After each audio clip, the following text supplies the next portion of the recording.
You are about to experience an incredible Google AdWords tutorial. This is 3+ hours long, giving you all of the best of what I know about Google AdWords right here for free.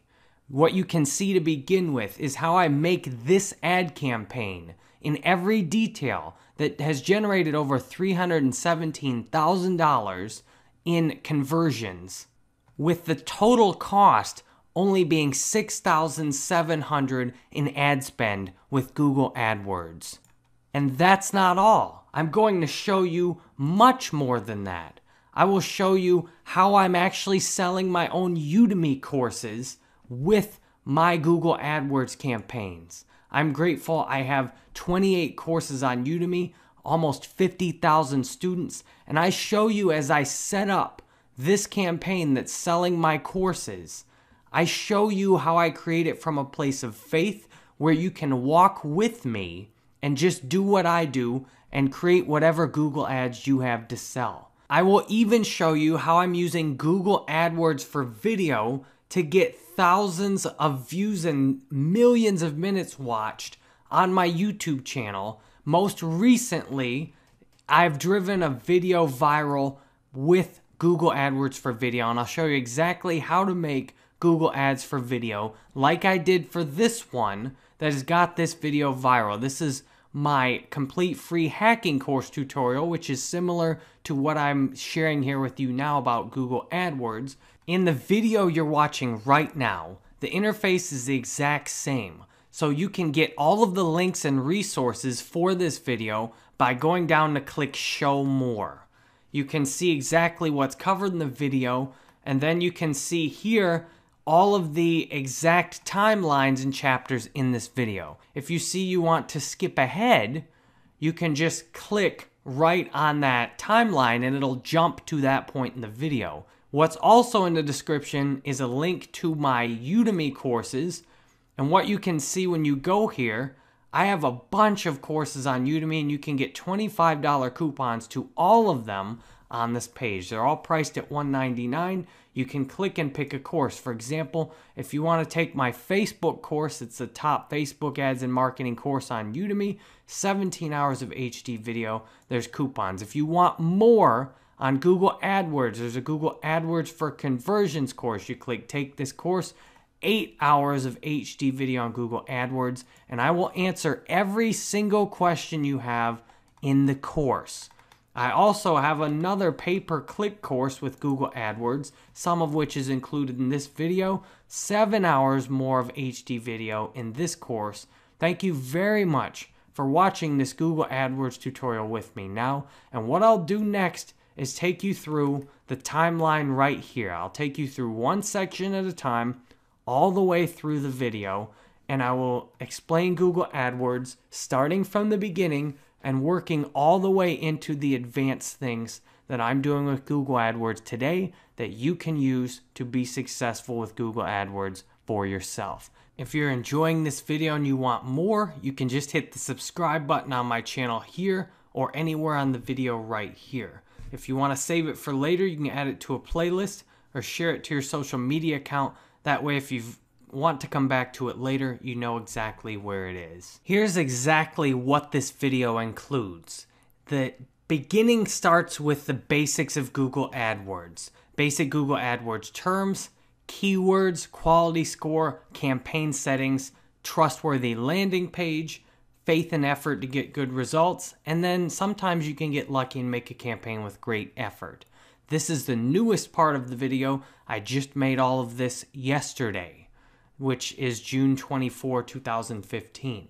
Now, after that, I take you to making those Wall of Coins ads I showed you were so profitable at the very beginning. I show you actually making the very beginning of those ads before there were even anything created. I show you creating the search and display network campaigns, search only and display only, and then I show you how I analyzed his Google AdWords campaigns in order to get them running like what you see now. I show you creating a new campaign based on previous success, and then I show you using ad scheduling and campaign copying with Google AdWords. The next step is then where the heavy lifting comes in and where you can really follow along in doing your own ads. I show you as I make my own Udemy course ads.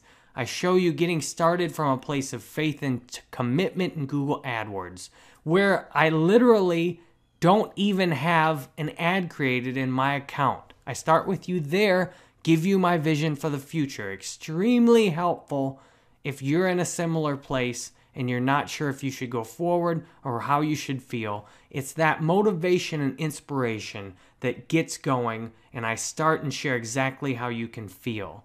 I then show you my relentless focus on conversions in Google AdWords. I don't care ultimately about anything else as long as I'm getting conversions. I go through and show you the details of how I set conversion tracking up for myself in Google AdWords, and I show how I get that all linked and immediately working and confirm it's working properly with Google Tag Manager. I then show Google Analytics setup, and then how you can use Google Analytics for deeper tracking in your Google AdWords data. What you'll really love out of this, I give you my mindset for working in AdWords, which is really powerful. The work a little bit every day and keep matching what I do with the feedback Google gives me. The first day, you can see around this was done in the first day, and then I walk with you in the second day as I review my initial short campaign to make sure I got approved, and then I start doing more work on the second day. I show you expanding keyword research with the keyword tool into an existing campaign with new ad sets. I show you how to quickly make display campaigns, and I even test some trademark and limited approval ads on a new product. Then into the next day, day 3, I review the first 5 campaigns, and I show you then how to quickly try a new landing page and then copy campaigns and testing in different countries, and then Google AdWords keyword research. Finally, I lay out at the end of the video how I use Google AdWords for video to make multiple types of ad campaigns fast for organic ranking and conversions. The best part is you know this works because you're watching this video right now. You know everything I'm telling you works. The proof is the fact you're watching this video. So thank you for being here, and I hope you enjoy this course. You can easily see the time points on all of these exact areas using what I show you. Here are the basic Google AdWords terms you'll want to be very familiar with in order to know where you're at in the interface. First and most importantly, conversions. And I'll zoom in on some of these things for you so that you can see them a little more closely. Conversions. A conversion is a sale or a lead, however you set it up. But a conversion is whatever key action you want taken. Usually a conversion is counted by a visitor reaching a specific page on your website. So for example, with my Udemy courses, when someone reaches the success page after making a payment, then a conversion is counted. So these are 143 conversions counted, or 143 people that went through, reached the payment success page, and then a code on that page sent back information to Google AdWords that this person who'd clicked on the ad had reached that page. So that's the most critical term in Google AdWords is conversions, because the reason you're doing Google AdWords is for conversions, I would guess, if you're taking this course. I will again highlight conversions, getting started with it. Conversions are your main term to keep an eye on, because here's the thing. All these other terms are only relevant as far as you getting conversions. If you're not getting conversions, unless you're doing a branding campaign like I'm doing with this remarketing campaign, just trying to get people on my website, and I don't care if they convert immediately, you want conversions. And so then this tab is the cost per conversion. The cost per conversion is the cost of all the ads that were ran divided by the amount of conversions received. This means the cost per conversion is this cost divided by this number of conversions. I've spent this much money showing ads, and on this campaign, I've got 143 conversions. That's the cost per conversion. Then the conversion rate is the percentage of clicks that turn into conversions. So a click is when someone actually clicks on your ad and sees it in search. So the total clicks I have right now, 9,999 and 143 conversions. That's 1.43% of people that clicked on the ad went through and reached the payment page. And so if you're wondering, okay, what is a campaign? I hear you say campaign. A campaign is the basic advertising unit in Google AdWords. When you want to get started with ads, you'll click on campaign and create a campaign. I have 2 campaigns up. The main thing that happens at the campaign level, your daily budget right here is set at the campaign level. The type of campaign is set at the campaign level. So search network only. And then your data can be aggregated at either the campaign level, or I'll click on here and show you the next smaller level. That's the ad group level. The ad group level groups your ads together within a campaign. You can set a cost per click bid at the ad group level. And so the ad group just is a collection of ads. And within each ad group, you can have a different level of sale or a different URL. So what you can see, I'll show you all but my removed. You'll see I test things at the ad group level. For example, I tested the $25 sales and I tested $9 sales at the ad group level. So these are in the same campaign. And when I noticed the cost per conversion twice as much and the conversion rate much lower when the price is $25 on the course. So I went with the $9 sales. And you'll see how I get to that conclusion based on the data. You can control the bid by ad group also. And then the lowest level, I'll go back to only the ad groups I'm running. This green light shows whether it's on. You can have either enabled or paused or deleted. You want things enabled that are running, and you want things paused that you might want to run later, or you just want to keep, and then you want things removed that you never want to run again or use. And so when I click on the ad group, I go one level lower. And the ad group then is simply a collection of ads. You can see my ads in here. I'll zoom out a little bit so you can see more. The ad group is simply a collection of ads, and then keywords are specific to the ad group also, and you can do audiences for remarketing specific to the ad group also. But what you'll notice on most of the settings are done at the ad group level. So I'll go back over this one more time. You've got the campaign level is the highest level. That's your default view. And then you go down into ad group. Ad group, you can have different URLs, different price points. You can change up the bid. You can change up the keywords. But you're all tied to the campaign budget and the campaign settings like location and things like that. And then when you go down into the ad group here, you have individual ads and keywords you can put in for that one ad group. So those are the basic areas on Google AdWords. And now I'll cover a couple more terms you may already be familiar with or you might not. A click in Google AdWords is when a user clicks on your ad. That might be simple enough. Well, it gets more complicated when you start interacting with other terms. So an impression is counted each time your ad is actually shown. So what that means, you need impressions in order to get clicks. Every time Google shows your ad, that's an impression. When someone actually clicks on it, that's a click. And you get your click-through rate. Your clicks divided by your impression. That gives you your click-through rate. And so the way you get cheap clicks on Google is to have a good click-through rate. This is why I'm only paying 28 cents per click on this search term, because I have a nearly 6% click-through. And Google's very happy with that as a click-through, especially on a larger term. And then what you get from your cost, you get your average cost per click. So each click has a cost, and that's how you compensate Google for showing impressions and getting you clicks. You pay every time someone clicks on the ad, and then you have your total clicks by the cost. And every click has a different cost. You can make a bid, and lots of times you will get clicks for lower than your bid, and so your average cost is what you're paying on average.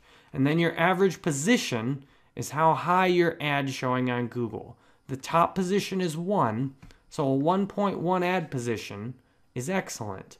On the display network, most of your ads will show pretty high, so it's not as big there. But for search, you want to be able to show in a higher position.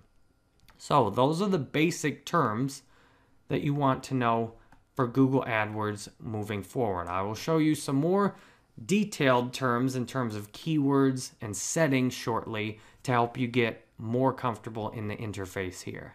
Most of your settings in Google AdWords that are most critical for getting great results are in your campaign level settings and your bids. So your budget is right here. You can click on it to change your budget each day. And then when you're in the ad set level, so you go below this, then you can change your bid right here. Once you're in the campaign level though, you go back up to campaign. The main opportunity you have to work on getting better results are in the settings. Things like locations. You can set your locations up here and you can see by reports, but then you can also edit your settings and make changes there. So you can see your location reports here. You can see your ad schedule here, see which days your ads are working the best, and you can go into devices and see what kind of results you're getting on various devices. In your all settings, you can click on a campaign right here, and then you can start changing the actual settings. You can set the mobile bid adjustment, and you'll notice I get no conversions on mobile because Udemy has some bug going on right now. So the maximum you can do is minus 90%.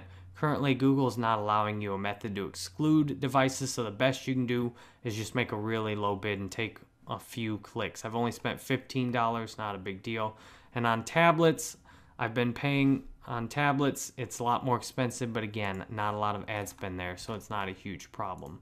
So I go back to the campaign level settings, and what you can see in all settings. If you don't have all settings enabled, there's an option where you can enable all settings, and you absolutely want that. If you try the simple settings where you don't have all features, if you use standard, then you won't get as many different types of features and reports. So if you don't see all these settings, switch to an all features campaign. This was one of the challenges I found in the beginning of this course even. Switch to all features so then you can see all of these settings. Your location settings are right here, and you'll see I've got a bunch of targets in the countries here based on my data, and I'll show you all that. And I've even excluded California. The data showed it wasn't working. Then you have targeting options here, and you can do people in searching for or show interest. I like to do just in my targeted location and just in my excluded. That way Google doesn't start allowing people in countries that aren't actually from where I've set to search and show ads, because this option does allow that. So you can switch your targeting there. Your languages right here. You only want to target people searching in the right language, obviously. Your bid strategy, you've got lots of different options here. I usually just do manual bid setting with enhanced cost per click. Now, you can do conversion optimizer if you have enough conversions, or you can do a flexible bid strategy if you want to have certain bids at different times of day, etc. And then the daily budget is also shown here. The delivery method, you have standard or accelerated. I usually use standard.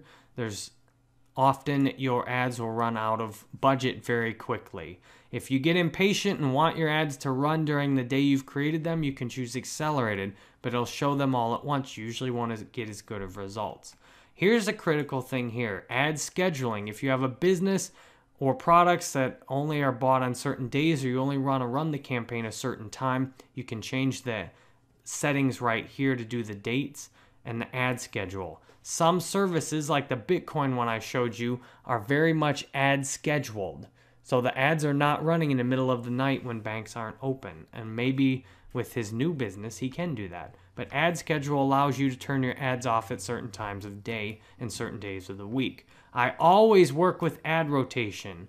Now, I like to rotate my ads evenly and then see which one actually works the best. The default setting is optimized for clicks, and this is usually bad because Google will selfishly optimize only for what gets the most clicks, not for what gets the most conversions. And Google will do a similar thing if you get conversions. Google, as soon as you get one conversion, it will start biasing the ads that way. So I like to rotate evenly 90 days, then optimize. Rotate indefinitely, not recommended necessarily. You can do that if you want. You can run experiments. I don't do that. I don't exclude IPs. I don't do dynamic search ads yet. I don't have any tracking parameters, but those options are there for you. So you've got that all set up here in your campaign settings, and that's what you can see. Gives you the biggest opportunity to improve usually is making location changes and changing those types of settings I just showed you in the campaign. So what I'll do next is show you specifically all about keywords. Keeping in mind that you want to focus on conversions, you might sometimes want to know even more about settings and keywords and more about how your cost per click gets calculated. But remember, the more distracted you get from the main thing of conversions, the more you're liable to make mistakes. With that said, let's go into the Udemy instructor campaign. One of the big factors that decides how much it costs for you to get a click and how high you rank on the term is what's called your keyword score.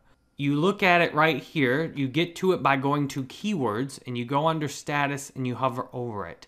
So I've got a 10 out of 10 quality score, and if you'll notice, I did not start at a 10 out of 10 quality score. I worked up to this, and you get that by giving users a very good experience with your ads. That means ads users click on. That means a landing page users don't immediately back out of when they land on it. That means having a landing page that is very relevant to what happens. A user experience more generally on Google is the complete behavioral pattern that users show to Google. The best user experience is a click on an ad, a landing page, and no return back to the search term. So that's how Google calculates all this quality score.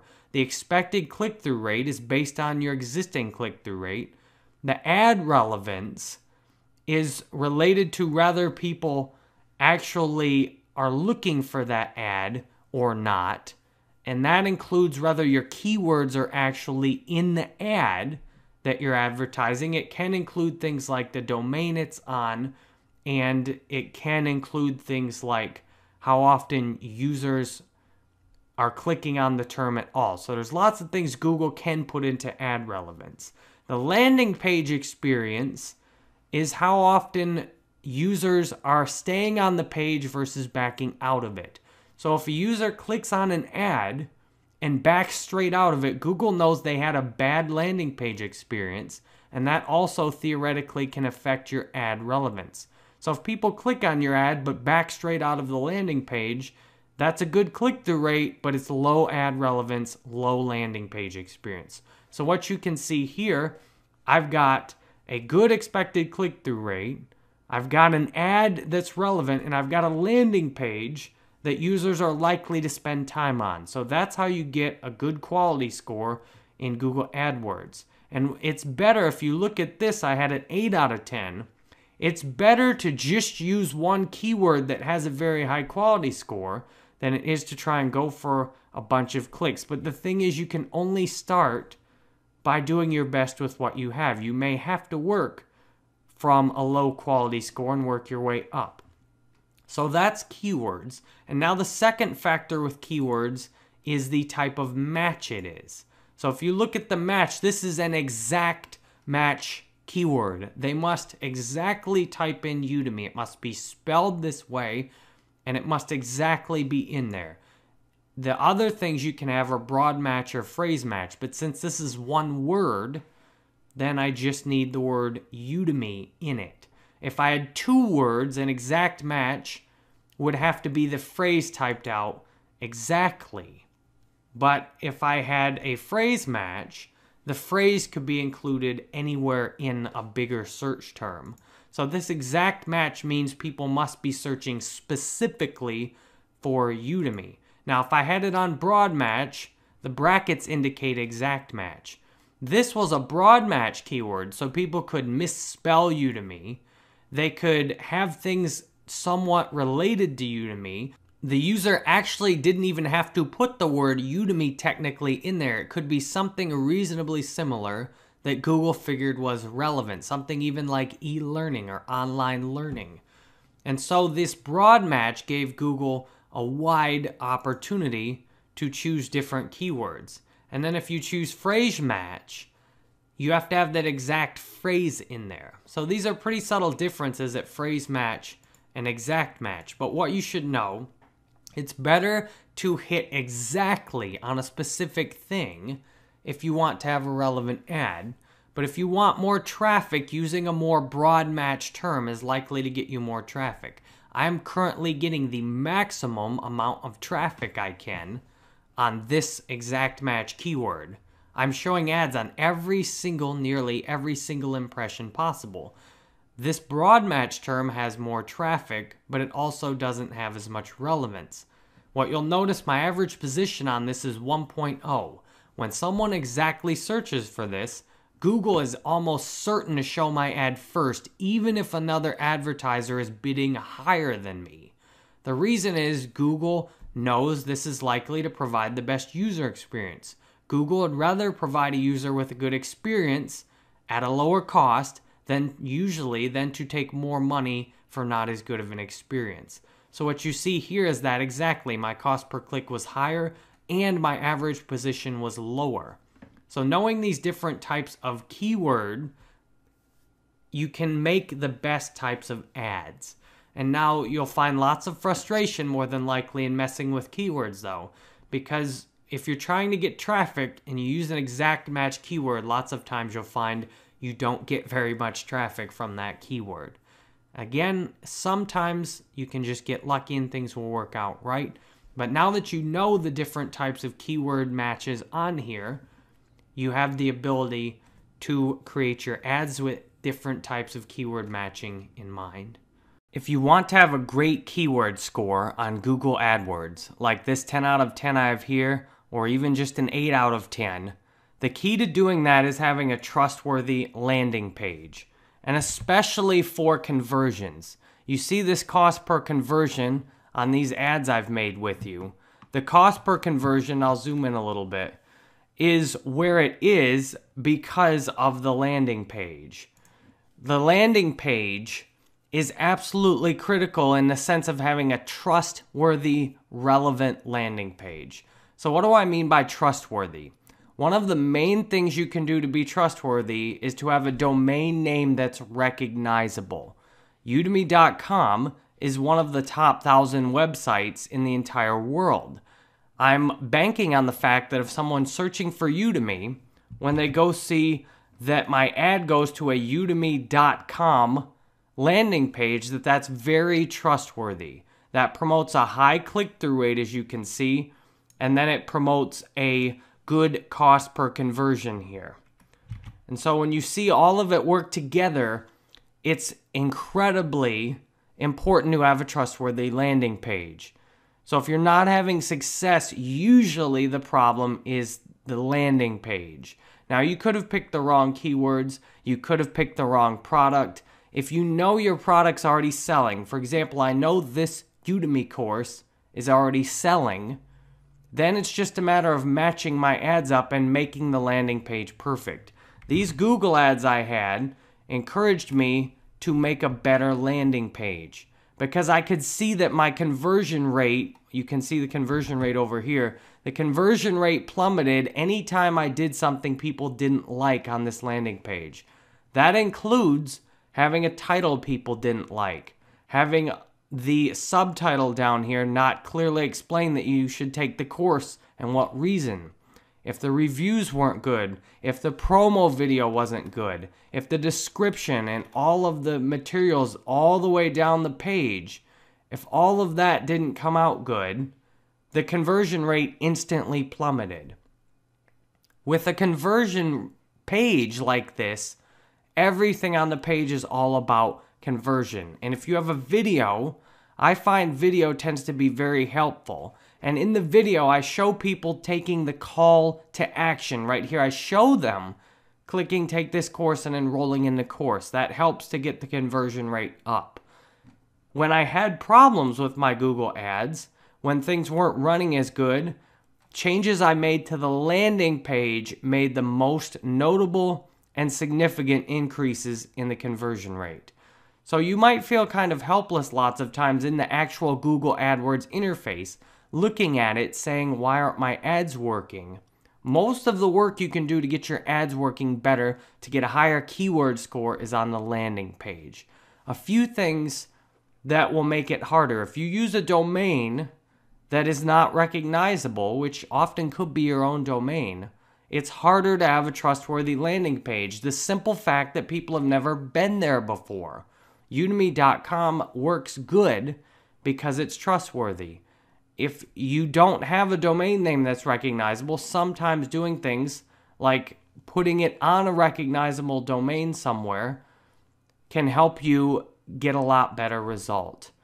And this goes all the way back to the product too. This is on Udemy. So I'm doing ads for a Udemy audience, and then the product's on Udemy. Lots of times you won't be able to have a good keyword score, you won't be able to have a good conversion rate if your ads don't send to a trustworthy, relevant domain. Now, here's another example.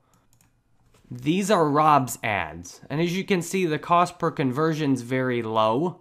It's much less than mine is on the Buy Bitcoin. And if you go look at the keyword score, I click on the campaign, and I go to the keyword score, what you'll see is that Rob's keyword scores are in the area of mine and a little lower actually. And you'll notice the average position is a bit lower. There's more competition on those terms. And I'll take you to the actual landing page. So if I go to wallofcoins/orders, this is where the landing page goes to. Now, here's a different thing that's very helpful for a landing page. What you'll notice is it's a very simple landing page. There's not a lot of flair here. It's very simple. And what you've noticed now is that they have chat. And the chat on the page is where you can really make up for having a landing page that's not recognizable. So wallofcoins.com, most of the people searching have likely never been there. But when you have something like chat, it encourages people to talk with you, especially if they look at this and say, I'm not sure. Or when you have something like this that is minimal interference. There's one clear purpose here. You're here to talk about buying Bitcoin. That's obviously what you're here for. And you can go through and supply an address and you can start messing around. Let's say if you want to buy $1,000 of Bitcoin, you can start immediately messing around with what there is to do without having to even put your information in to start. So even though this is not on a recognizable domain, at least outside of the Bitcoin world, you can see it's a very simple landing page that allows the user to interact with chat, and it allows the user to experience everything except actually getting the Bitcoin immediately without even having an account. You can see the actual price, how much you can get, and bank options available. What you'll notice is that these bank options being available, that promotes trust a lot. Regions, Chase, Bank of America, and these are all different based on where you search and how much you put in. You've got trustworthy elements here built in, and you have simplicity. So if you don't have, say, a recognizable URL, you can make your website simple and interactive, and when there's appropriate context, you have the chance to do things like have recognizable names up there. Now, at the same time, doing it in an environment where it's deceptive, such as throwing CNN or Fox News, depending on which your preference, on your website when you've never actually been featured there, that's not a good thing for trust. So if it's relevant, go through and put trustworthy things on in the right place. simple, trustworthy, and chat. I know that Rob has a lot of success grabbing people in the chat. They land here, they're not sure what to do, but they do know they can chat here. They do know they can talk to someone. So these are two different examples of campaigns with good keyword scores that are converting, that are using different types of landing pages with different types of trust elements and good quality scores. So if you want to succeed on Google AdWords, those things are very helpful to keep in mind. I appreciate you watching this and hope this has been useful. Sometimes you can get really lucky on your Google ads. And so all you need to do in that case is follow through the beginning of this course, get your ads and your conversion tracking set up. The conversion tracking is absolutely essential for success. Non-negotiable. Conversion tracking is exactly how all of these good things have happened in Rob's ads. So my friend Rob, he has a startup called Wall of Coins, and they've done really well, especially because of these Google ads. And so I'll show you right now.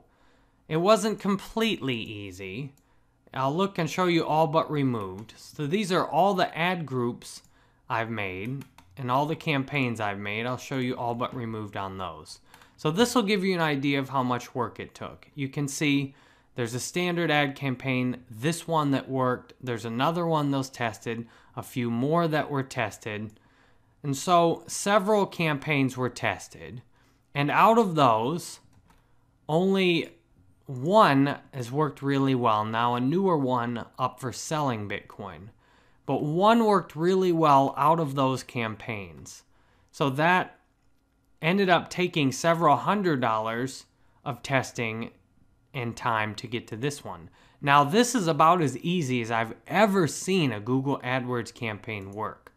All I had to do, go through, I made all these ads for Rob, and you can get through this in the first about 2 hours of the course. I made these ads for Rob, very standard, explaining exactly what you can do with his service. It's a cash to Bitcoin service, buy Bitcoin with cash. And so I created these ads using what I show you in the beginning of the course. I put the settings were fairly easy because he has exact states that he wanted to target. So the states are all set up, and you can see all of the US and then some specific states targeted also, which is a bit unnecessary, but and then AdWords setting the bids automatically, enhance CPC to try and bid higher.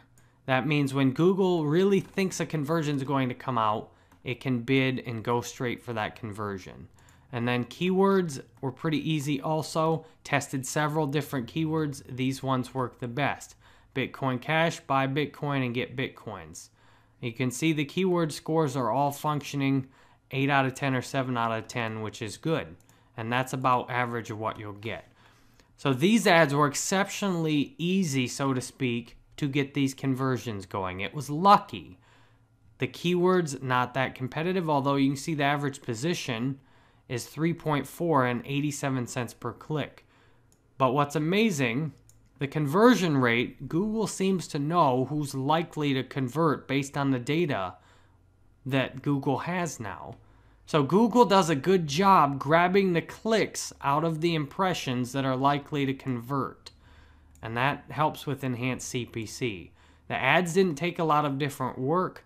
You can see there's a few ads that were paused, but not that many ads that were paused. And so if I show you all enabled, these are all the ads running on all the campaigns. Not a ton of ads running. So it wasn't that challenging. It was just fairly straightforward setting it up. But please note one thing. This is largely determined by the product. Rob has a service to convert Bitcoin to cash. Very trendy product. Lots of available search term traffic. You can see 300,000 impressions. If I compare that to mine, only 166,000 impressions on mine. So you can see there's lots of traffic on this. And here's the thing though. This is all determined by what Rob's company has to offer. So if you pick the right product, your ads are liable to be very easy. So what I'm saying is, great ad campaigns are almost totally determined by the product, not by the work you do in Google AdWords. And what you'll notice, I try a lot of my different Udemy courses in order to get the best one that converts. And so if you have multiple products, trying multiple products is the easiest way to find which ones convert for you and to make a great Google AdWords campaign. One of the main things I see people struggling with, they're determined a product is going to sell. And I hope by showing you this, it makes the point very clear. If the product's good, it will sell with very little work. If the product's bad, it doesn't matter how much work you put into it, it will not sell. So I hope by showing you this is useful for getting started, and I appreciate you being here with me in the course. It usually takes faith and consistent effort to get great results. The rest of this course walks you through how I've made all of my ads in every step of the way, taking you from here. I'll zoom in a little bit so you can see this better.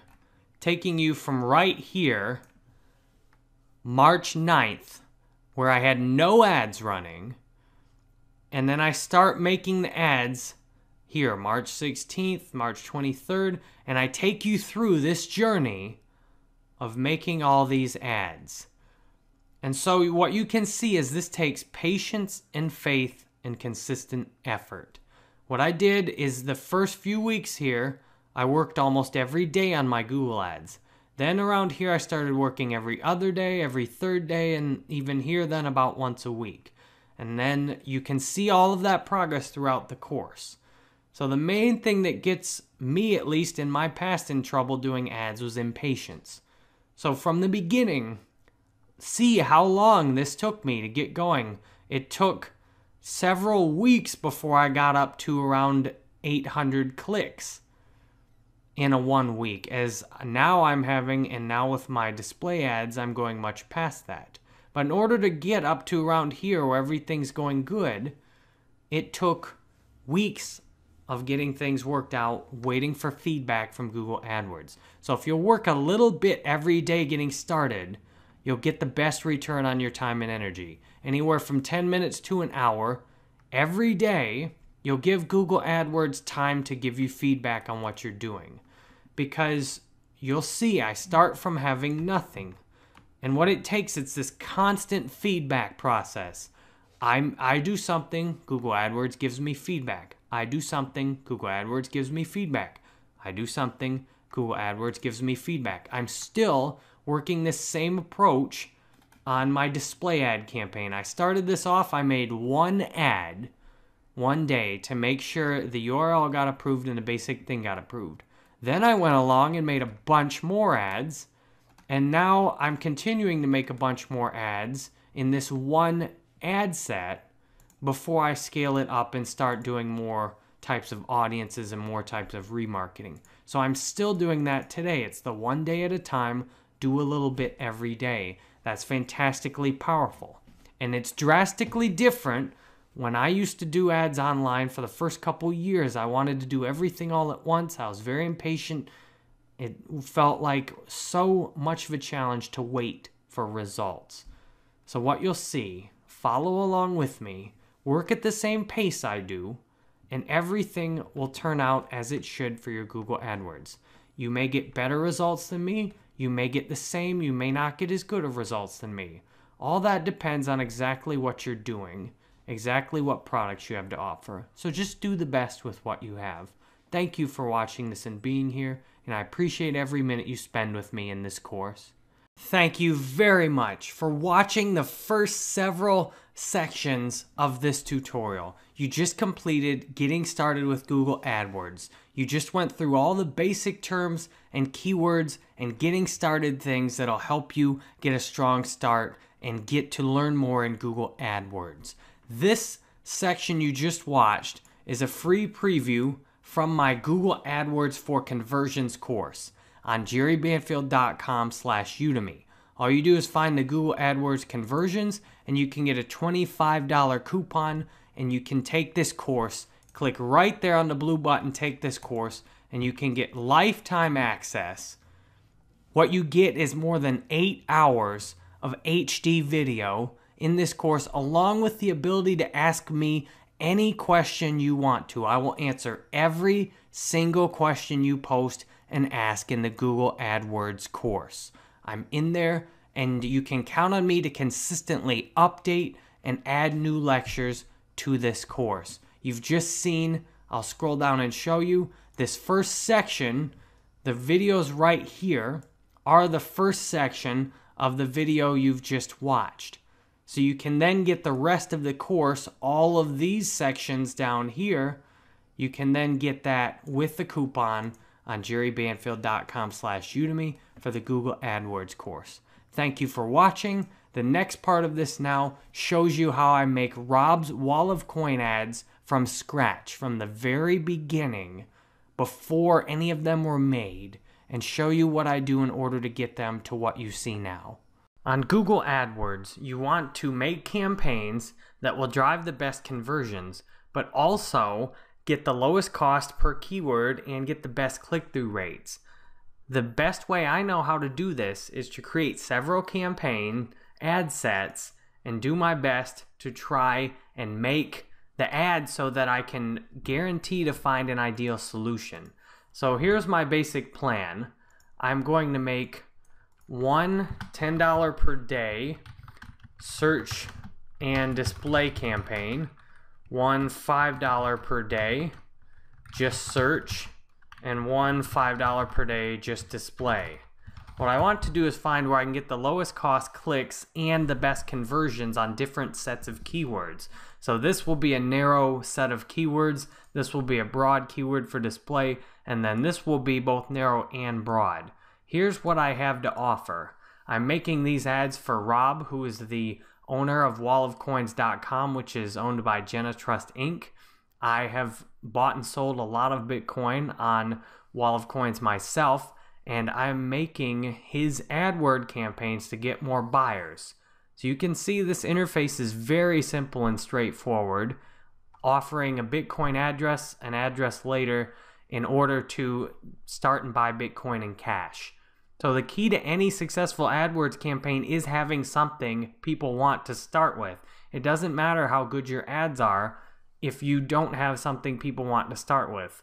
Rob has already verified, and I know personally that Wall of Coins has something people want, which is the ability to buy Bitcoin in cash quickly at a local bank. So I know this is for something people want. So the only question is then, what can I make in Google AdWords that will connect those people with the service that they need? Now, before I've made this, I've already went up and set up conversion tracking, and I will show you that in other lectures. But now this is how to set up the campaigns. So I'm going to first do a search network with display select. That includes both search and display options.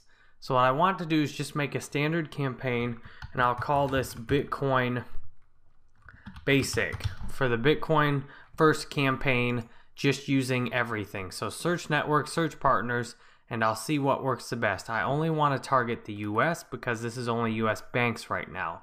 Now what I want to do is try a little bit higher bid, and I will just let AdWords maximize the bids in this one to see what works.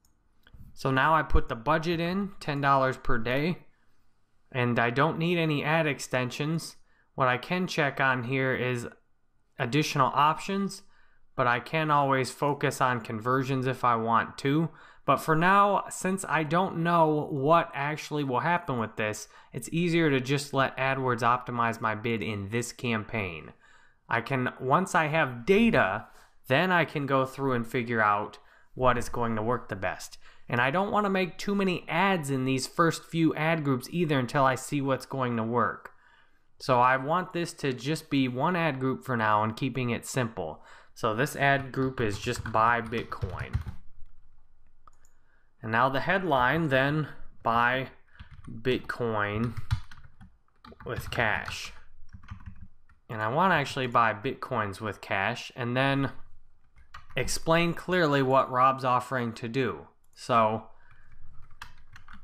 all I need then is to say, okay, you make a quick deposit at a local bank and get your Bitcoin same day.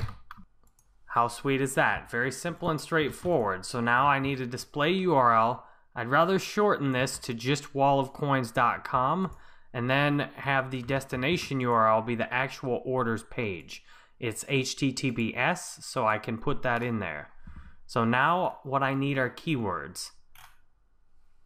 And I actually will capitalize this to make it a nice title. Buy Bitcoins with cash. And I'm going to take the exclamation mark out because Google's not big on exclamation points. So now what I go in here is I type in Bitcoin, and I'm going to make this a more generic campaign because I'm going to do a just buy Bitcoin search campaign. So I'm going to do Bitcoin, Bitcoins, and then buy, and I will just do generic Bitcoins for this campaign, and then I will try a narrow search campaign with just buy Bitcoin to see what the difference is. So I have Bitcoin and Bitcoin's basic targeting here. Now I save ad set. I let Google do the bid automatically. It'll make it a little bit easier. I can go in and make additional ads because I definitely want to make another ad or two. So I will do buy a Bitcoin with cash.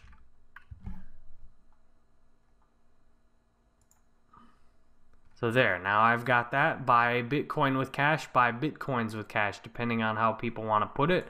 Then I can copy and edit.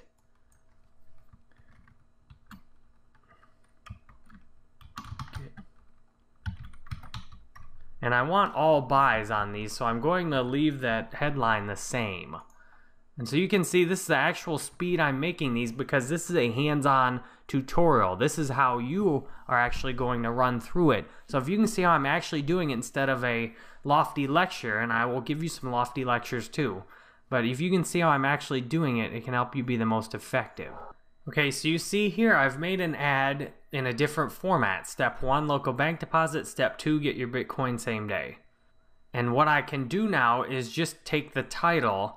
So I don't know whether buy Bitcoin with cash or buy a Bitcoin with cash will work better. What I can do is copy this title, and then for this second format, I paste this new title in right there. So I now have the same thing, and then I can just, if I want to, I can then quickly edit and make a new ad and do the exact same thing. So there you can see I went and did the same thing again with another new headline, and what I want to do then is just copy this over, edit, and try a new headline on it. So there, I've got 6 basic ads, and for now, that's good enough to start with. Because, first of all, the website in the ad has not been approved yet. It's always a good idea to not do too much work until when you're making ads for a new website, to make sure the ad gets approved, make sure the keywords go through, because it's got to be reviewed. So I start off simple, and then I try and improve consistently. So now, I have my first $10 a day campaign up. So in the next lecture, I will show you then making a search-only campaign and a display-only campaign. In this lecture, I'm going to show you how to make a quick search-only campaign and a display-only campaign. With getting started, it's important to just work quickly because Google AdWords can be overwhelming. There's a lot of things you can do in it, but until you know exactly what you need to do, you want to just put in a little work all the time. So this is how you make a quick search campaign. You go here, search network only, type in a campaign name, which I'm going to call Buy Bitcoin. Scroll down here, I will go ahead and include search partners. I want US only. And I'm going to allow AdWords to bid for me because at this point, I don't know what a good bid is. I don't know hardly anything about this actual group of ads. So that's why I do just $5 a day. I quickly take and grab the landing page from right here, drop it down right here, and then I go make the ad group name. And now what I can do in here is find keywords. So I only want to do keywords in here that include buy Bitcoin or buy Bitcoins And then I can get more ideas from that at some point. So I can go in here and put buy Bitcoin. There, want Bitcoin might be good. Bitcoins quickly. And check out and see what other keywords there are here. You can see there's very low amounts of searches. So I could even say get Bitcoin. And that's a good one too. Buy BTC. And then that's a great actual ad title. You can buy Bitcoins with cash. So all of these keywords are a very narrow search set of keywords. So now I continue to ads. Now how cool is that? Buy Bitcoins with cash, make a deposit at your local bank, and get your Bitcoin today. How cool is that? Real quick, simple search ad. I can hit review campaign, save and finish. And that's a good point right there. Violated the punctuation. Google does not like exclamation points. There, all I do is take out the exclamation point. That saves me from getting an ad disapproval. And there, now I've got all these set up. So the ads, that's a real quick way to create a search ad campaign. And real quickly, it might be nice to make one extra ad. And I can put buy a Bitcoin with cash. And then I can also put something like turn your cash to Bitcoin. There, now I've got 3 different ads. I've got several keywords. This is a search only campaign, and I have no generic terms here. These are all 2 keyword terms, which will help with getting focus. So now I've went through, I've got 2 campaigns. I've got a basic one, which will show display and search ads on more generic terms, and I have a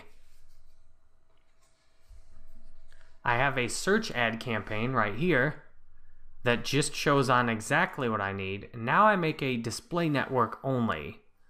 So now I go display network only, US, $5 a day on this one.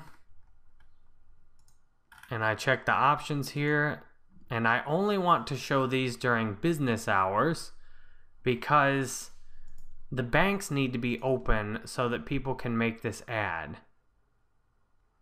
So the time zone looks like Central, so I'm going to go 9 a.m. And I don't want to show the ads on Sunday. 9 a.m. and I will go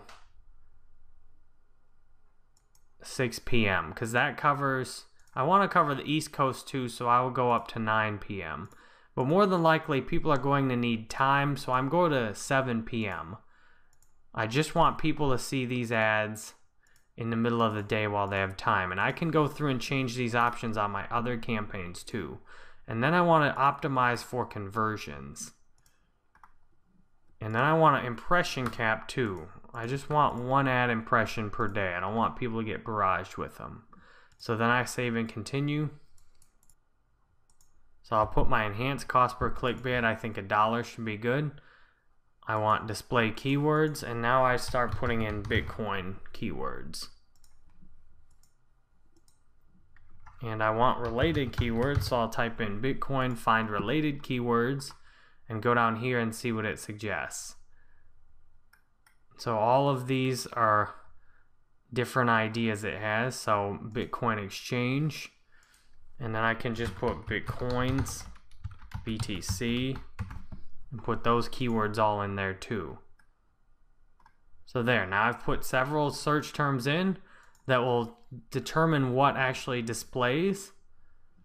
And now I make a basic ad. I can skip ad creation though. And now what I can do is I can see if I can actually copy these ads and then go into here and paste these ads.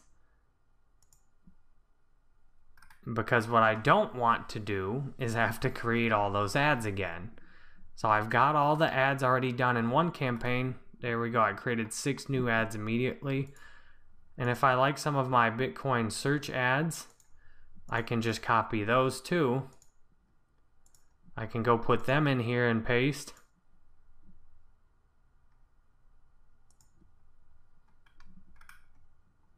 So even if they're very similar, that's okay. And now I can even go put those other campaigns and paste them in here too. And these come in with search network with display select on here, but in this campaign they come in just like that. So now you can see these original ads got approved and are showing already. And what I want to do is get some data about exactly what I actually get out of these. So before I put too much effort into making a lot more ads, I want to see what kind of conversions I get especially, but I also want to see exactly how much my clicks cost, which keywords work the best, and get data about what I'm doing before I dump a bunch more time in. Like on this Bitcoin Basic, it's doing search and it's doing display. It's got basic keywords only. So I've set up 3 different campaigns, 3 different settings, same basic service. And what I want to do is see which actually gets the best in conversions. And then when I see which does do that, then I can make improvements. So I will show you the improvements I make over time as I set these up. In order to get enough data for these, what I'm doing now is letting these run for the near future and see what kind of return, most importantly, Rob gets and how many new buys he gets on his website. So these are done now, and I will follow up with you on how they perform and what I do next to make even better search campaigns and display campaigns on Google. So thank you for watching this lecture, and I hope it's been helpful. With Google AdWords, analyzing your data and building out new campaigns to improve on what's working is critical for getting success in keeping your conversions lower. So I showed you the basic 2 campaigns I built on Rob's ad accounts here, and you can see all of the data now. What we've been working to do is slowly scale this up. The problem is if you simply increase the budget, then the average cost per click's going to go up too. What you want ideally is smaller budget campaigns that are functioning exceptionally well. And you can do that through good data analysis. So one thing Robert wanted to do was target areas specifically where there are Regions banks. So I made a campaign in just areas and cities with Regions banks, and I just copied the Buy Bitcoin campaign and then targeted it by city instead of targeting it to all US. But here's what the data shows. The data shows even though this ad is showing an average position of 1.8, even though the ad's showing higher, the cost per conversion is way more. So that's all time, but look at this now. On the last 7 days, it's even worse. So there's been 6 conversions total. This campaign needs to be paused. Now you can also go after one-time opportunities, and Bitstamp went down, so I made a campaign for Rob for Bitstamp. This didn't work at all. You can see the importance of conversion tracking, because absent of conversion tracking, the cost per click, the click-through rate, all start to become important along with the average position. But if you don't get actual conversions, it's meaningless. So look at the Bitstamp one, for example. The clicks were expensive, the position was high, and no conversions. Well, the Bitcoin display one got a lot of clicks at a low cost per click, no conversions. The Bitcoin regions got decent cost per click, a very high position, and more expensive conversions. So what we want to do now is figure out what is working the best and how can we zoom in on that. How can we do more of what's working really well? So what we want to look at on this campaign is where is the actual ad spend going? So the ad spend is going into both the display network and the search network on this. And the challenge with that is the display network has never converted once. The Google Display Network shows in places like Gmail and on AdSense websites. This campaign has spent $57 on the Google Display Network, 0 conversions. This often happens on Google, especially if you have a very niche product or service. The display network may not work at all for it. And that's why it's critical to isolate the display network and search network, especially in the reporting. So the simple solution for this might be to just turn this ad set off and try and expand on it. However, Rob is getting conversions out of this campaign for under $10 each and $7.54 out of the search. So it's not necessarily something that should just be turned off because it is working pretty well. What we want to find is what is actually working the best.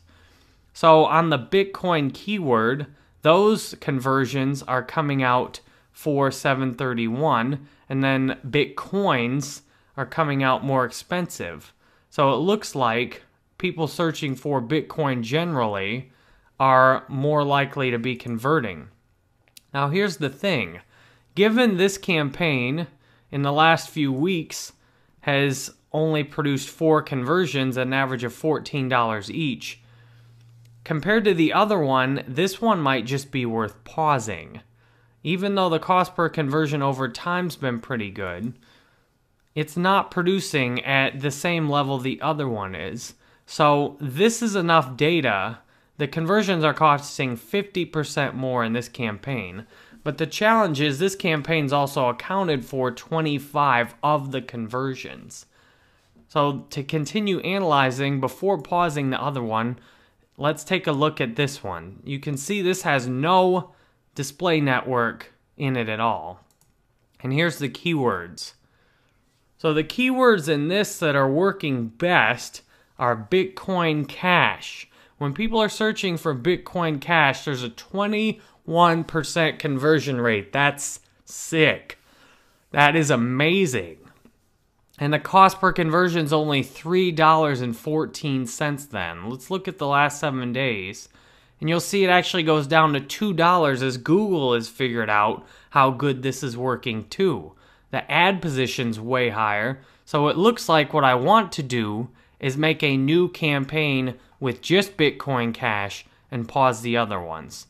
So what I am going to do for this campaign to help it run a little better, now Google is already trying to get the most conversions, but it's still showing ads on these other keywords.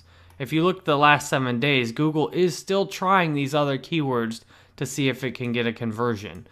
But you want to do enough data so that you've got good results on it. So looking at all time, 300 and some odd impressions on these, thousands on here, no conversions, all these might as well be paused in this campaign. And interestingly, the buy Bitcoin Cash has not worked good at all, with only 6 clicks and no conversions. It's strange that the buy Bitcoin Cash did not work, but the just Bitcoin Cash keyword does work. Now looking at these then, you have get Bitcoin, get Bitcoins, Bitcoin Cash, and buy Bitcoin. These have actually got some conversions, but the conversion rate's a lot lower, and it appears that this campaign would be best to just focus on these terms that are working better. The trick is, buy Bitcoin is still working really well in this campaign. Now let's check the last, maybe even 14 days and see what we're looking at. So get Bitcoin hasn't done anything in the last 14 days. Now get Bitcoins has done pretty well in the last 14 days with 4 conversions at $5.91. So it's worth looking at all of these different breakdowns of the data to try and see, okay, so how is this actually working out? Over the last 30 days, Get Bitcoins is not doing as good. So what I'm going to do is just pause Get Bitcoin and leave these other 3 running. Since they are working, I don't necessarily want to turn them off, but what I can do is just create a separate ad set to scale this out. So I can create another ad group here, or I can make an entirely new campaign to add to what I'm already doing. So that will be the next step, is to use this data analysis I've went through right here with you. Use this data analysis to show what to do next. So I've just turned off a significant portion of the ads, and based on the data, I'm going to turn this campaign off altogether because the cost per conversion is higher on it and I want to be able to focus all of Rob's budget through what is working the best. And I'm going to do that in creating this next group of campaigns. One final point is to take a look at the keyword scores. So the keyword scores help give you an idea of how good Google thinks the keywords are. So you note that this buy Bitcoin is 5 out of 10, but the Bitcoin Cash comes up as 7 out of 10, and the get Bitcoins comes up as 7 out of 10. And some of these keywords that didn't work had lower keyword scores, but overall the keyword scores are all decent. What you want to do to get the lowest rate is to be running ads through the highest keyword scores all the time. So I appreciate you watching this. I hope this Google AdWords tutorial for analyzing campaigns has been helpful for you. And what I'm going to do next now is show how I use this to create more ads and scale up what is working. What I want to do with the Google AdWords campaigns I have is get the campaign working the best to scale up successfully and zoom in on what's working the best.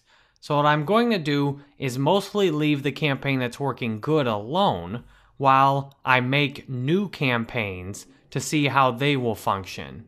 So I will first click and select this campaign. I will go to Edit, Copy, and then I will go to Edit, Paste, so that I can make a new campaign.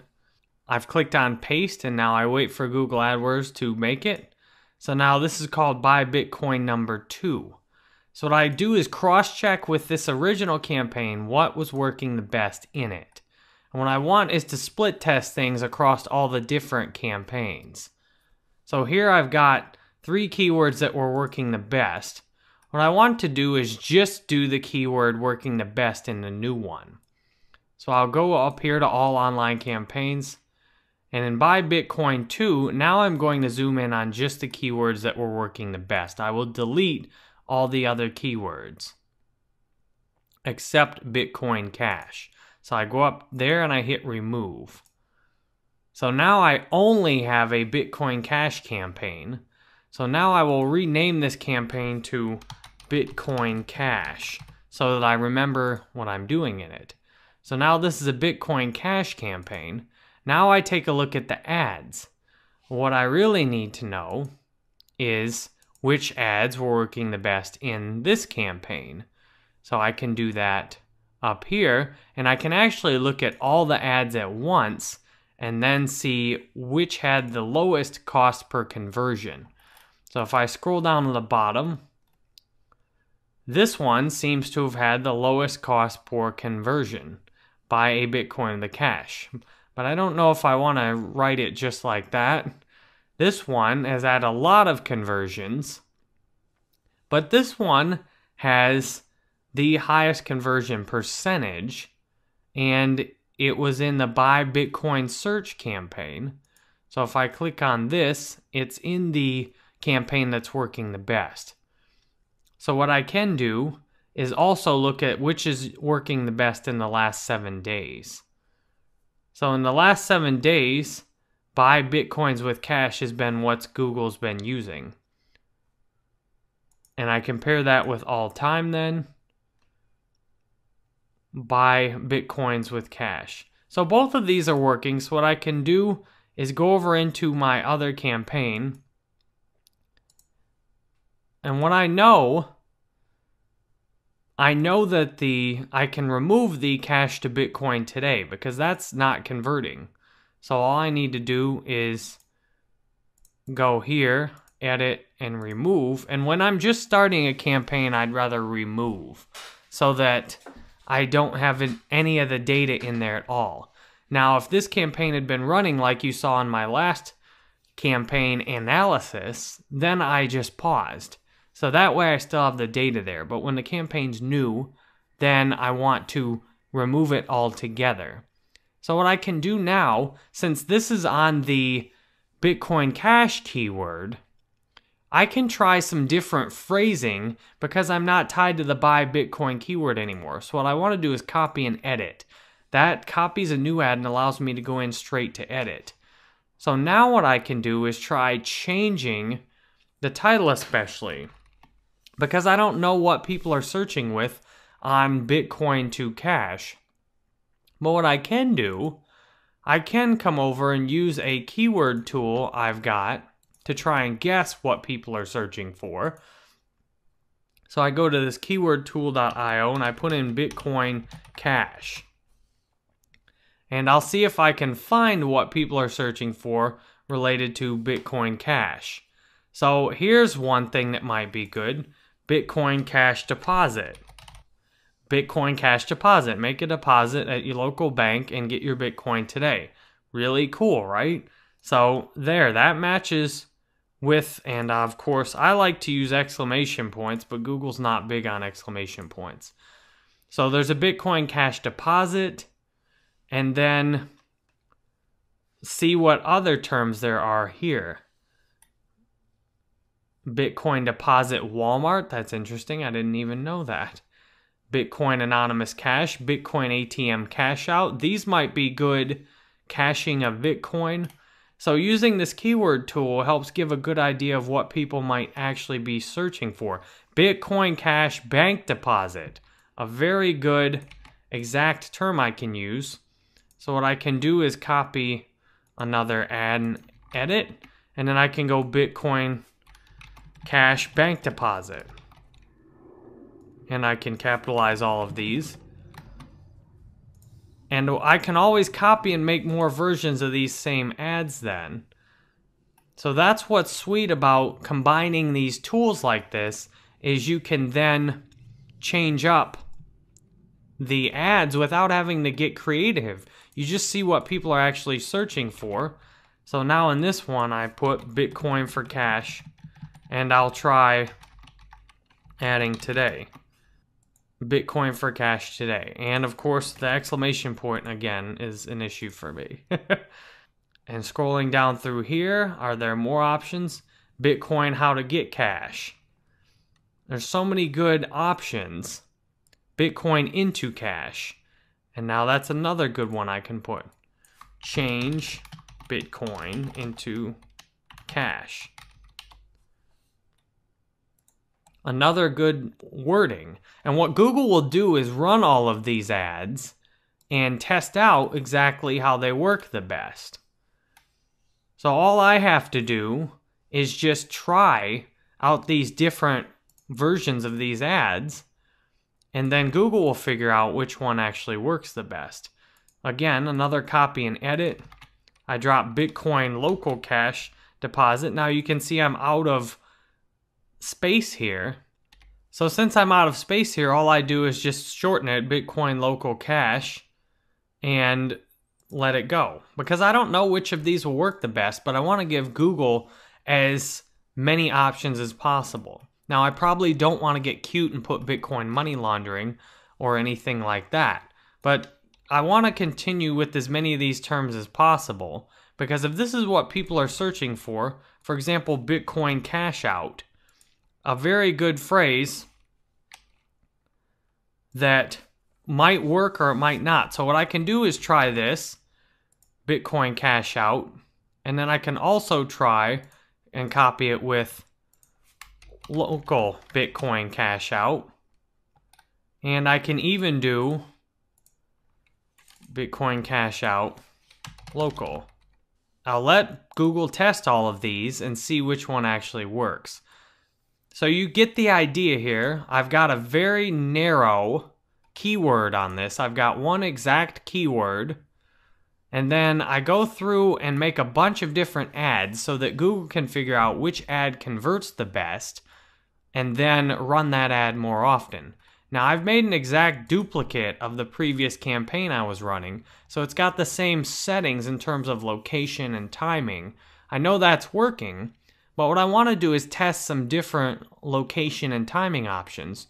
So to expand, I will show you what I can do to expand on what's already working even farther. So I've shown you how to make a new ad campaign based on what's working using keywords and new ad types. Well, now I'll show you how to expand on that by testing out some different possibilities like different location and different timing.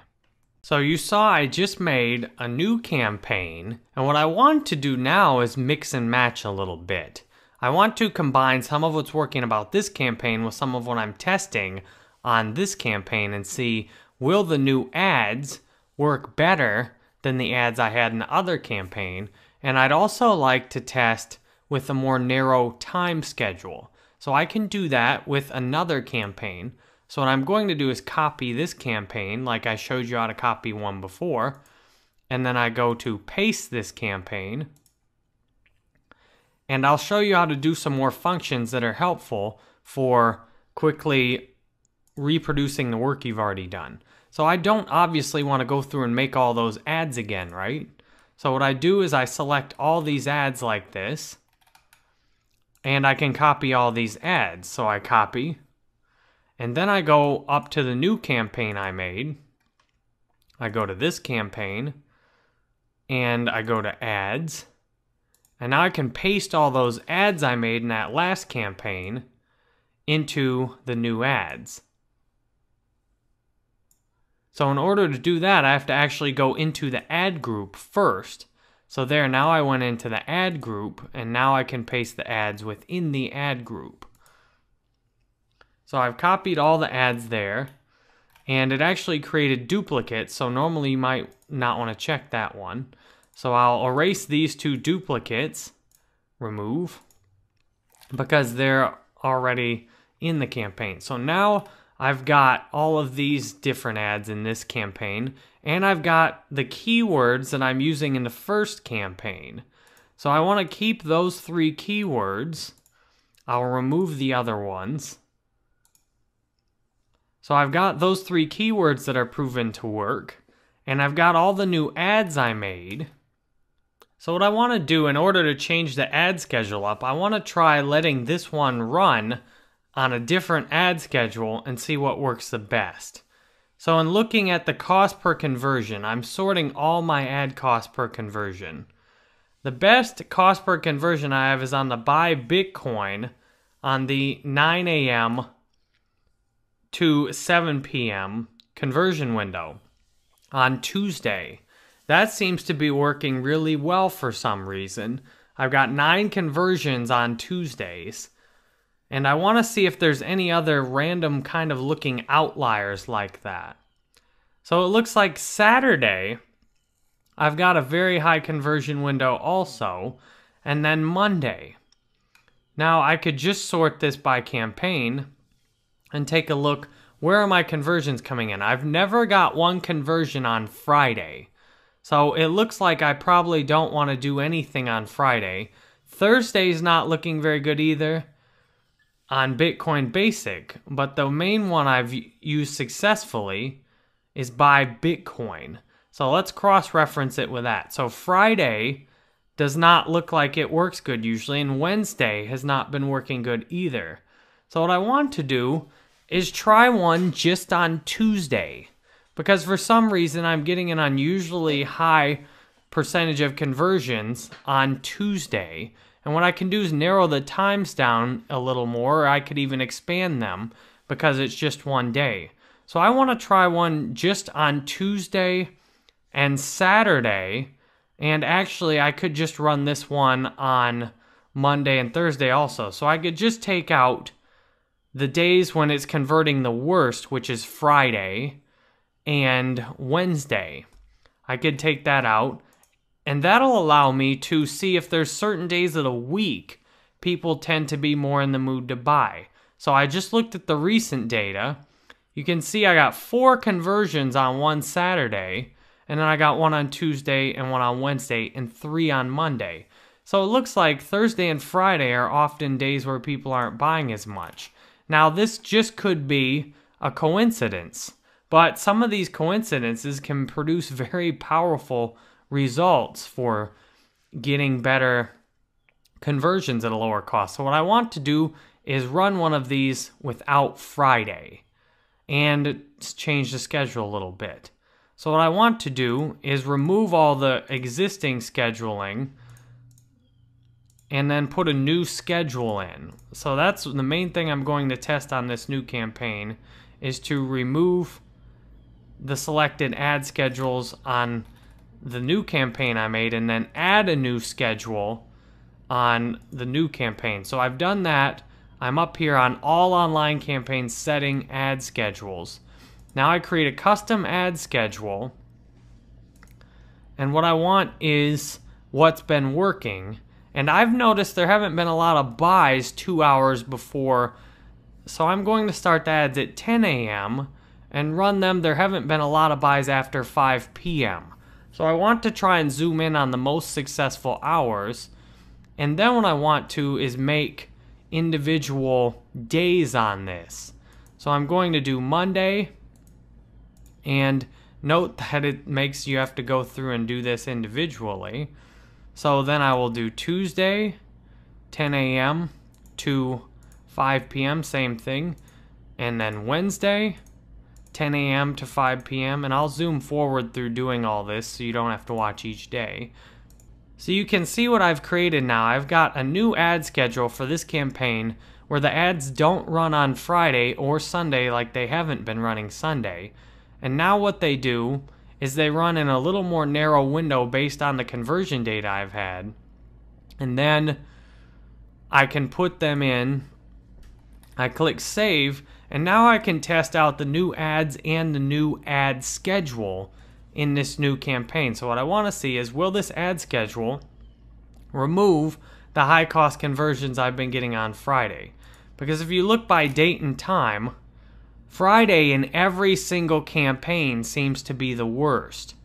And then the other days tend to perform better consistently, with some days not working well in some campaigns. But Friday consistently looks to be the worst day. No one wants to buy Bitcoin on Friday. So getting that deep into your campaigns can be very helpful with improving. So now I've got a buy Bitcoin 2, and I want to put this on the schedule. So minus Friday, that's the basic change, and then plus cash ads. So that way when I look at this campaign, I know, okay, this is a buy Bitcoin 1 minus Friday plus cash ads. So then I don't have to remember every time exactly what I did. So I hope this campaign creation has been helpful for you to see some of the ways you can scale up in Google AdWords without just blindly increasing the budget. Thank you for watching this, and I hope it's been helpful for you. Thank you very much for watching the second section of this course, where I show you creating WOB's Wall of Coin ads from the very beginning, showing search and display network campaigns from the very beginning, search and display only campaigns, analyzing Google AdWords campaigns, making new campaigns, and ad scheduling. That part of the video that you just watched is a free preview from my pay-per-click course. If you view all of my Udemy courses at jerrybanfield.com/Udemy and you scroll down to the pay-per-click with Google AdWords and Facebook advertising and YouTube ads, you can see this course on Udemy. This course is really good if you want to try different kinds of pay-per-click ads, because it includes not just Google AdWords, but it includes strategies, how to get people to promote you for free with their pay-per-click ads, and then it shows the exact videos you've seen here for now. I will be adding more into the course by the time you watch this. Then it shows YouTube ads, Facebook ads, Twitter ads, LinkedIn ads, and then even mobile advertising and pay-per-click advertising strategies for business, where you can get tips, tricks, and clients based on my experience getting hundreds of pay-per-click ads clients. You then get some bonus material, and I will even show you how I'm getting 1 cent cost per click ads in the USA with BuzzCity. I will build more of that into the course by the time you're likely to have watched this. Thank you very much for watching this tutorial, which you might think goes on forever. It's a full-length course, and what you can get now, the next section is a behemoth, huge section where I show you making my Udemy course ads from the very beginning. This section is a preview of the first several sections of my Google AdWords Udemy course, and this is where you really get into doing exceptional things with Google AdWords. So thank you for watching this, and here goes a lot more videos on Google AdWords. I hope you can share the same mindset. I have faith that going forward with Google AdWords and doing the hard work, I will find a lot of successful campaigns, and that is very important getting started.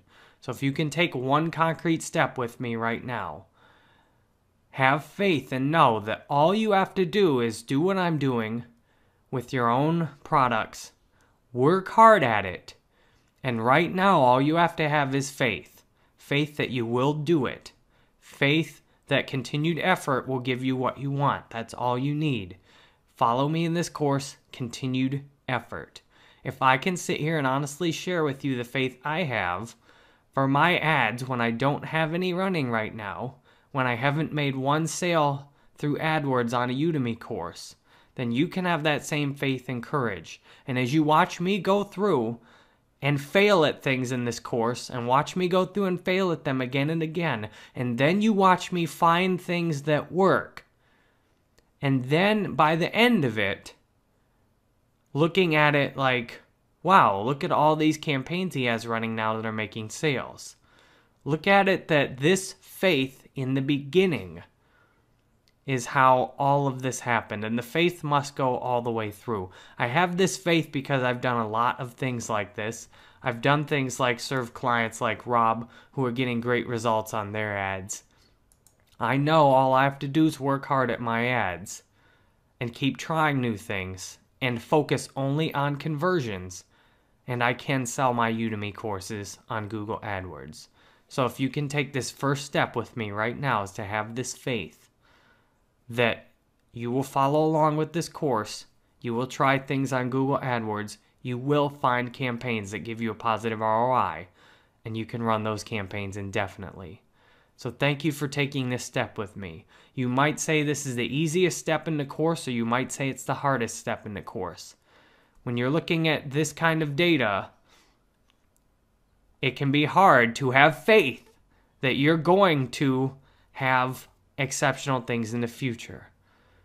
That can be really easy also if you're used to living a life on faith. So thank you for watching this. I hope this is inspirational getting started, and I will walk you through exactly what I'm doing each step to set up my own campaigns. And if you just do what I do, you can get the same results. I will intersperse it some with what's worked from Rob's campaigns to allow me to pull even more information in this course for you, and then to duplicate it myself. So thank you, and I hope you're ready for an awesome experience in this course. Google AdWords gives you a lot of data to look at, and the one thing I've noticed from clients is that it's very important to focus on the data that matters. There's a lot of data in Google AdWords that does not matter, especially getting started. And even when you're doing really well, it still doesn't matter. So let me show you exactly what does matter. This is the only thing, the only primary thing in Google AdWords, conversions. This number in Google AdWords is the one thing you really are looking for all the time. What's the cost per conversion? The thing people often do, if they aren't tracking conversions, then they get obsessed with the average position, the cost per click, the keyword scores, and I know I've made all these mistakes myself. The only way to really do exceptional work from the very beginning in Google AdWords is cost per conversion. And no matter what you're doing, it still comes down to a conversion. If you're an attorney, you can get call tracking conversions set up. If you're selling products, you can get conversion tracking on your thank you page after people have purchased. If you're getting email addresses, you can put the conversion tracking on the page after the email sign up. You can also put it on an upsell page. No matter what you're trying to do, this number, cost per conversions, is it. This is your number one focus point.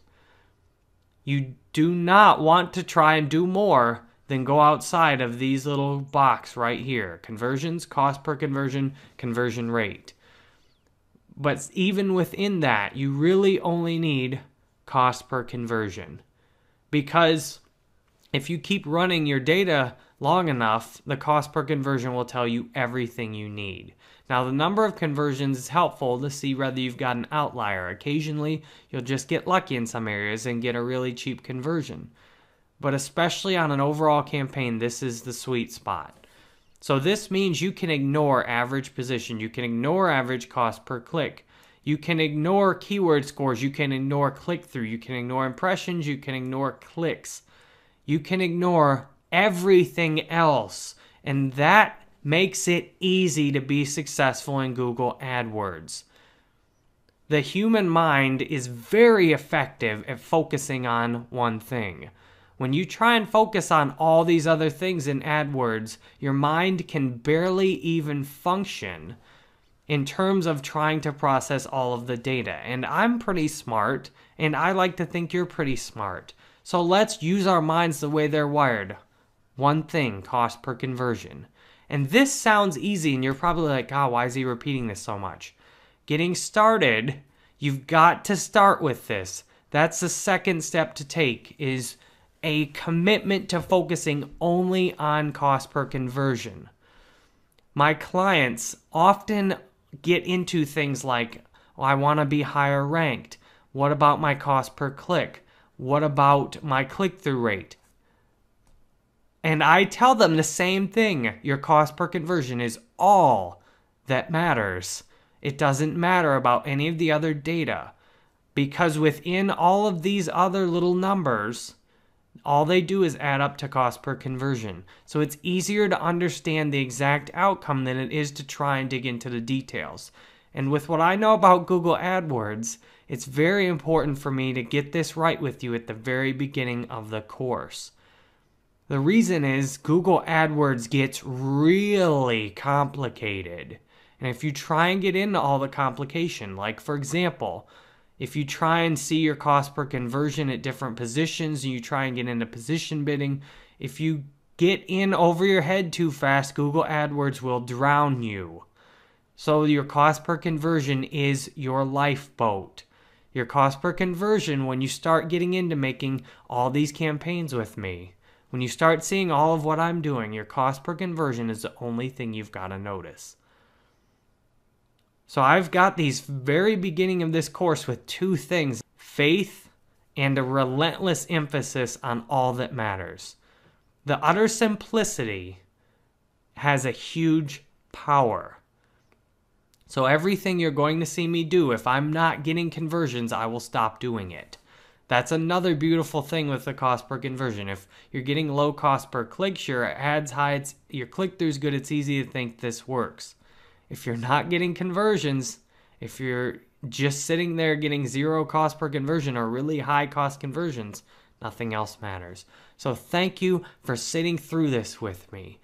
Getting started with faith and understanding this one thing will make the course so much easier. If you are an 80-20 person, I've given you the 2% of the things you really need that make 98% of the difference getting started with Google AdWords. So I appreciate you watching this and hope this has been useful. You might have noticed, if you haven't set up conversion tracking already, that there are no options for conversion in your default AdWords reports. And that's okay. What you have to do first is go to Tools and set up conversions before you'll actually get this available in your reports. And then once it's up there, you can always customize your columns like this to make sure that you've got your conversion data in there. So that's in the Conversions tab, and then you can do all kinds of good things to get even deeper into the conversions. But it's just, again, you want to stick with that cost per conversion. That's the main one. So what do you need to do before you even set up your conversion tracking? What you need to do is be ready to set up your conversion tracking in your website. So for my Udemy courses, they make it pretty easy. There's a custom interface that I'll use to set up my conversion tracking in Udemy. So all I have to do are actually pull a couple of things out of the conversion tracking and put it into my Udemy course. That's easy enough. If you're using another website, what you need to do is be on your thank you page. If you have something like WordPress, where you have a landing page that people go to after they've completed an order, you want to go to that page and then pull up the code and then get into the text of the code so you can just copy and paste the conversion tracking code once you get it. If you use some other type of web hosting or web setup, what you've got to be able to do is get a hold of that thank you page, the page that shows right when the purchase has been completed. If you can't get a hold of that page, then you can't set up conversion tracking.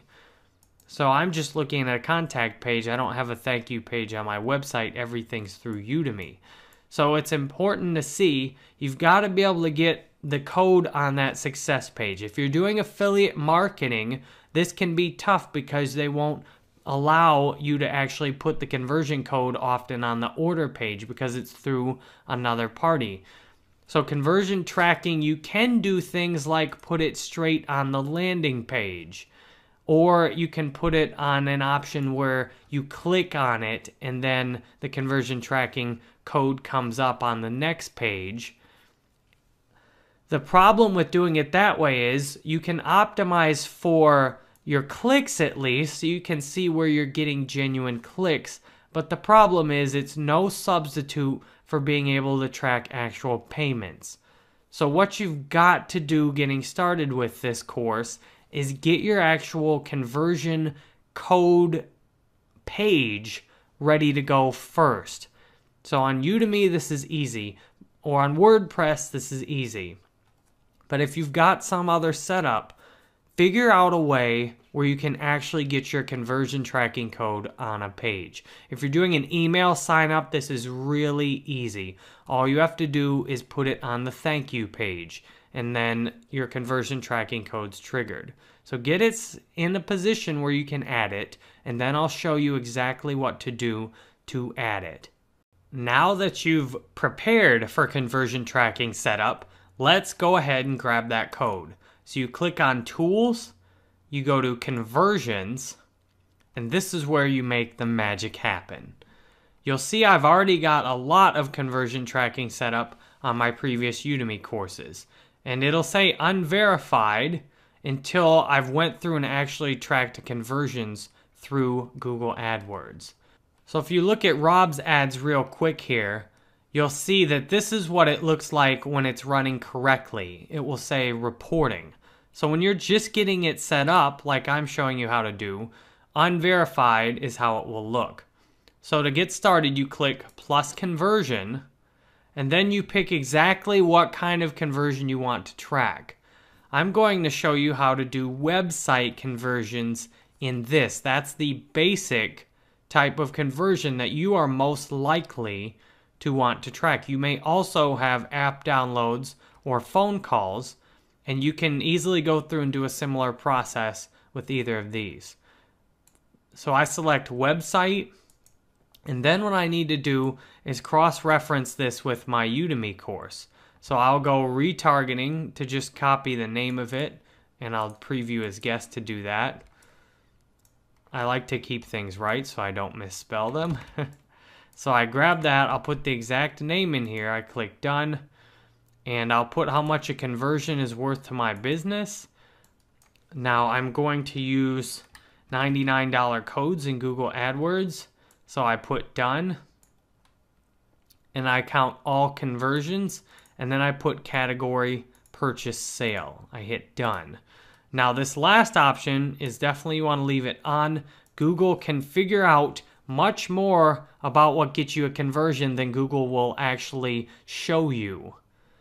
So you want Google to be able to do everything they can do to get you conversions. So I leave that on. So I click save and continue. Now Google has the code right here for me to place on the conversion page. So if you're doing email addresses, you're collecting them, this goes on the thank you page after someone has submitted their email. If you have an online store, this goes on the thank you for purchasing page. So these are the two main scenarios you're likely to have. In any other situation, you want to put it on the page that shows immediately after your desired action has been taken. If you can't get access to that page, if you're doing something like affiliate marketing, then you can put it on the page right before they take a key action for you. So what you do then is copy all of this code. If you're doing something like putting it on your WordPress website or a lead pages or similar template, you copy all of the code, and then in the text format, you paste the code directly into the page like that. And then what you can easily verify that the code's working on there.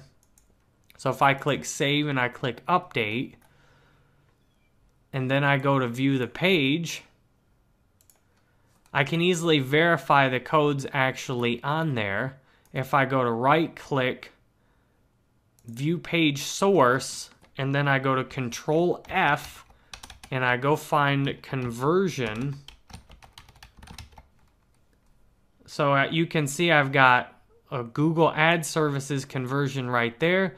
And here's my Google AdWords code right on this page.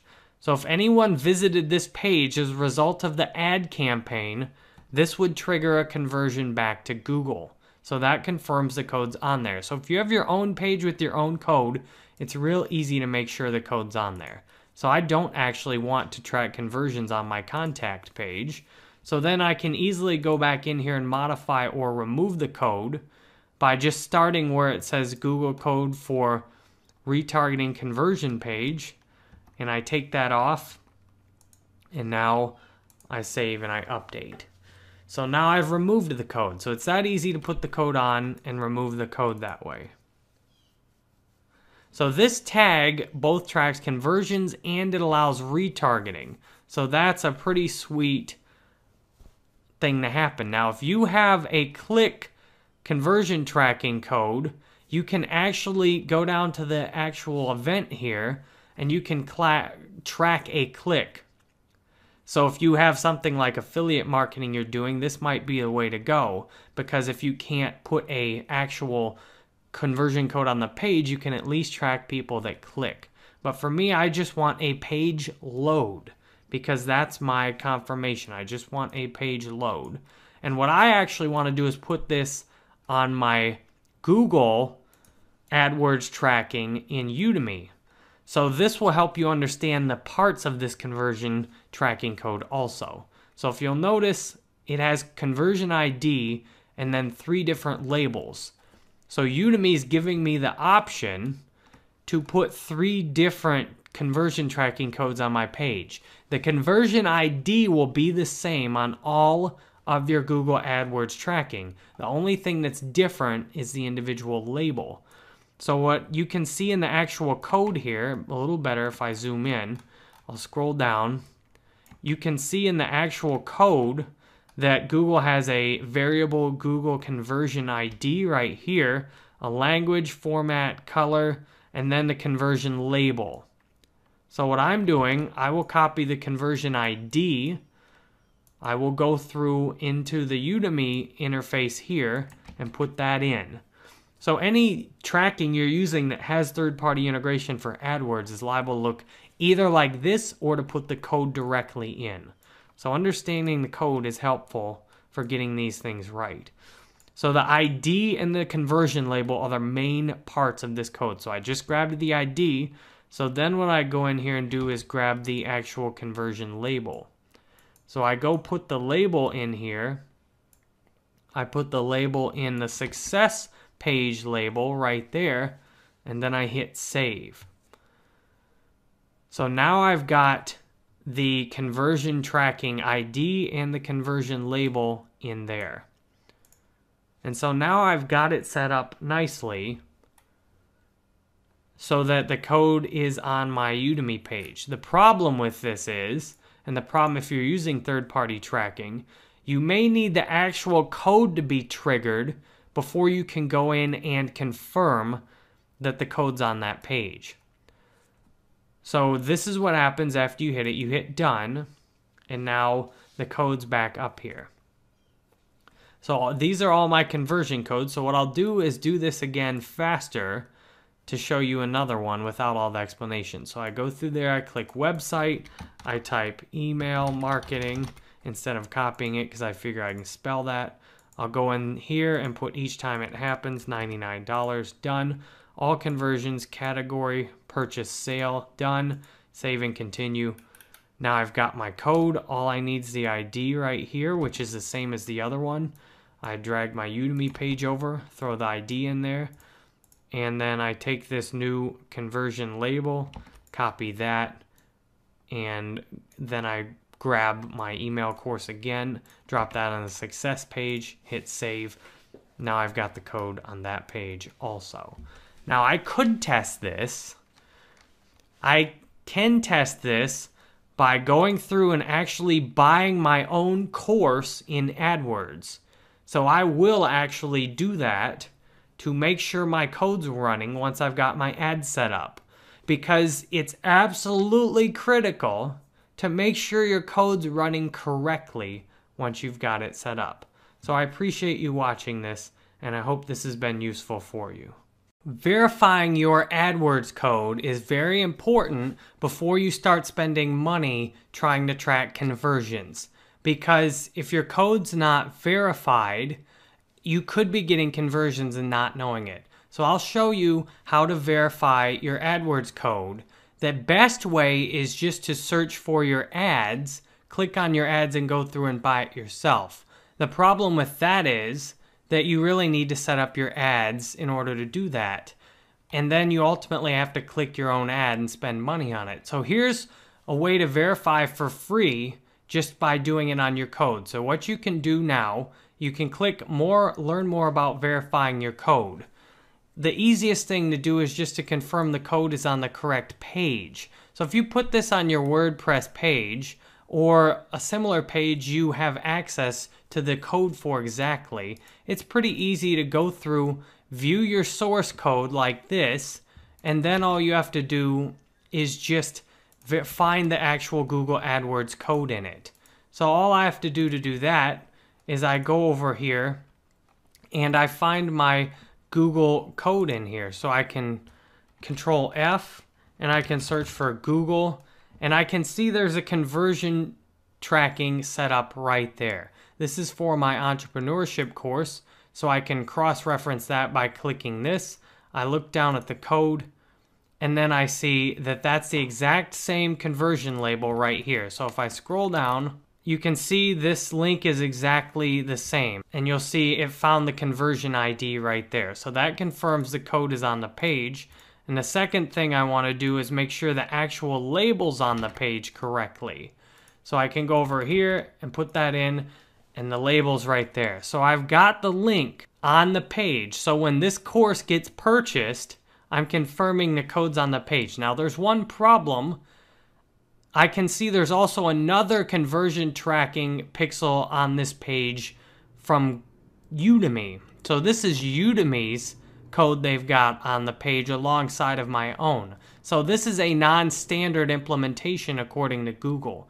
Now the nice thing is it's loading an image. It should still work just fine. This is a 1-by-1 image it's loading, and what it's doing is pulling this actual page. So this should load just fine. So that's one way to verify your code, is to go to the actual page you think you put it on and view source. If this means you need to order your own product to make sure it works, then do that. And on WordPress or any other page where you control all the code, this is easy.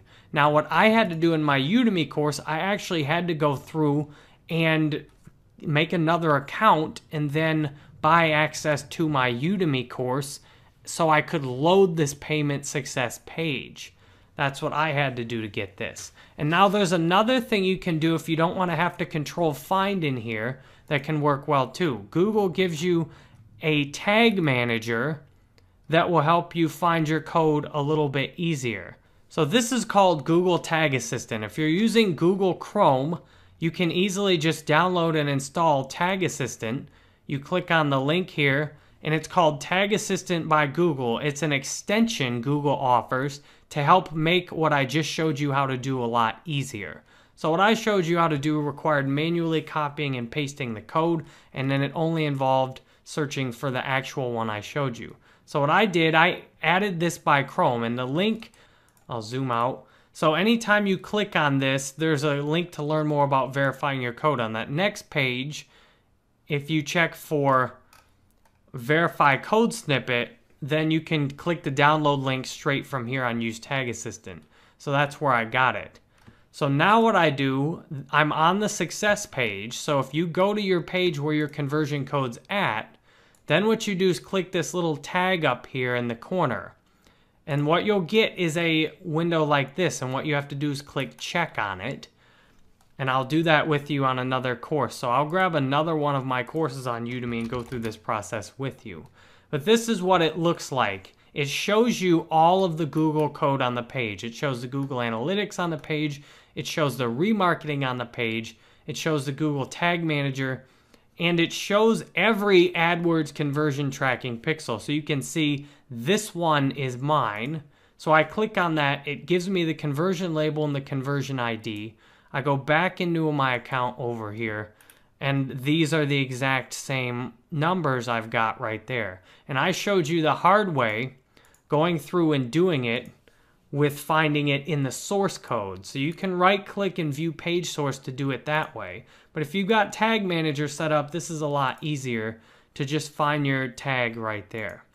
So what I'll do is I'll show you how to do this on another Udemy course. I'll go grab another one of my Udemy courses right now on another window and show you what it looks like to render it for the very first time. So I grabbed the success page off of Udemy. So this is the exact landing page I'm on. Now you have to be signed into Udemy to see this page. I have to be signed into my account, so you may run into things like that. So this now is a brand new page I haven't done before. You'll see the Tag Assistant is blue. It hasn't been ran yet. So what I do is click check this page now, and it pulls up all of these conversion tracking. You'll notice those look the same. So this one I know from looking at my previous conversions, this is mine. So I click on it and I can now go check this against my SEO course. So I go back to tools, back to conversions. I check SEO Udemy sale, and then I look at the numbers here. It starts with CIF 7. And if I go back to this one, it starts with CIF 7, ends with 1 a.m., ends with 1 a.m., same conversion ID, same label. So my code is correctly triggering on this page also. So at this point, doing this on 3 of my courses, I'm pretty comfortable that the Udemy code's working properly. So if you're using some kind of third party and you check several of your products like this, you can be comfortable the code's working properly without needing to do every one maybe. However, if you're trying to make all these kinds of sales, it's worth sitting there and doing every single one. I won't take you through doing every single one now because you don't have all year to just sit here and watch me do my own work. What I hope I've showed you through this is how to go and use this page that check your conversion tracking that Google gives you. And I've given you 2 ways to do that. You can do it with the view page source, right click view page source when you're on the page, and you can just manually control F and put the same label in that you found earlier. Or you can use the Tag Manager, which is what I use to very quickly pull up every bit of Google code on the page. So thank you for watching this, and I hope this is useful for you in confirming your conversion codes tracking properly. In Google AdWords, there's another way to track conversions that works much more powerfully than just placing a conversion tracking pixel like I've shown. Using Google Analytics can allow you to do more than just track conversions, and it makes the integration of a conversion tracking pixel seamless. Google Analytics is Google's product for tracking website traffic, and using Google Analytics integrated with AdWords produces a lot better result than just doing conversion tracking. So if you want to do your ideal conversion tracking and really get into understanding what people are doing on your website, you want to go to Google Analytics. If you don't have a Google Analytics account already, you go to google.com/analytics, you click Access Analytics, and it'll bring up your accounts like that. If you've already got an analytics account, I'm going to show you how to link that to your AdWords account. So all you have to do in your existing Google Analytics account is click on Admin, and then what you do is pick a property. So I pick, say, this entrepreneurship course. I go to Admin, and now you'll see the opportunity here to AdWords linking right down in the middle. I click AdWords linking. Now, if you've got this set up, you'll notice this is the same analytics account that I already have my AdWords account on. So you definitely want to do it that way. And there's a button in Google you'll use first to link your analytics in AdWords, and then you link them over here with each individual property in Google Analytics. So I've already linked my AdWords account to my analytics account, which is easy to do when you've got them on the same email. And then I'm in the property, it'll bring up automatically to suggest the account that's already linked. So I click continue, and then all I have to do is put in a name for it. So jerrybanfield.com AdWords. And then I put all website data to link that way, and I click link. So now this Google Analytics property is linked with my Google AdWords account. I can directly create remarketing after doing this, and I can see analytics engagement in AdWords. So it's a lot more powerful level of data. Now, what I said to start with, you don't want to get too much data getting started. So this is more appropriate if you already are using analytics, or if you consider yourself a bit of an advanced user and you want to pick up something fast here. That said, if you start out with analytics this way, it can be easier to create all your conversions this way, because then all you have is you have your AdWords linking, you have the AdWords direct link right here. So now all I have to do is go to refresh this to bring up the new Google Analytics account, and at some point it'll allow me to bring in all my linked accounts and import them. It takes a little bit of time. I just put that in. So all you do then is import your existing conversions you've already set up in Google Analytics. So it's a beautiful thing then, because in Google Analytics I've got goal URLs set up here. So I've set up the exact URL that I already want to track here. And so if I go to the Facebook course, you can see I've already got my goal URL set up here for my Facebook course. So in Google AdWords, I went to Google Analytics. It gave me the option to import a goal, which it can take a little bit of time to get that set up. Google will pull that in there automatically. So then when that was in there, I imported that. And now I've got verified conversion tracking from Google Analytics side for my Facebook course. So theoretically, I could pause this, but practically I want to just make sure the conversions get counted getting started. So I've got a double layer of conversion tracking set up on my Facebook Udemy course right now. So that's an ideal scenario if you already are using Google Analytics or you want to get started, to have it linked with AdWords, and then go back here and mess with the goals and set up a goal on the URL you want people to reach. So that can produce an ideal experience with you. And then what you can do, you can track all these Google Analytics data in your actual AdWords account. That will help you to really dive deep into exactly what your ads are doing. But back to what I said to start, all you need to do is have conversion tracking set up to start with. And that's all you need to do even until you get really deep into what you're doing.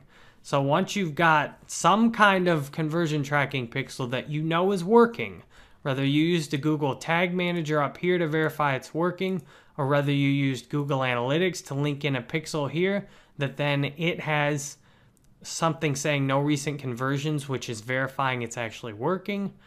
Now you are ready to go forward and start making ad campaigns in Google AdWords in order to get yourself the best results on your ads. If you want to use Google Analytics to at least track your website and then to optimize with your AdWords conversions, I will show you how to set that up right now.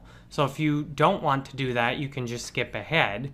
If you do want to do that, I'll walk you through setting it up and how to track it right now, and then you can do this yourself as soon as you've watched this. So I just finished setting it up in another one of my Udemy courses, so I'll go home, I have one more to do it on, and start over from scratch. So what I have one Udemy course to put it in, but what I will show you will work no matter where you're trying to put the code. I'll show you alternate options to put the code in. So I'm going to go create a new account. So what I need to do, I started my Google Analytics account, which you go to google.com/analytics to create. I click on admin. I gotta make sure I'm in the right account. And then what I want to do is pick and add a new property in the account. So you can see my website's in a separate account, which is good. You want your accounts grouped by what you're doing. So if you have different products you're all tracking separately, like Udemy courses, you put them in a new property. Otherwise, if you don't have an account yet or you need a new account, you can create a new account. What I do, I create new property, and what I want to track is my email marketing without asking for an email course. So what I need for this is the actual URL to start with. So I copy this exactly, and I'll put the title in, email marketing, because I know it's a Udemy course. I don't need to put anything else in because these are all Udemy courses. So I put the actual URL in, I strip off the beginning of it, and I put HTTPS because that's what I want to track. So I've got the exact URL in this format. Then I pick an industry category. This doesn't matter too much. It'll only matter for comparisons. And then I pick my time zone. You definitely want to pick your time zone correctly. And then I click Get Tracking ID. This gives me my tracking ID now, and the tracking ID is ultimately what I need to implement the code.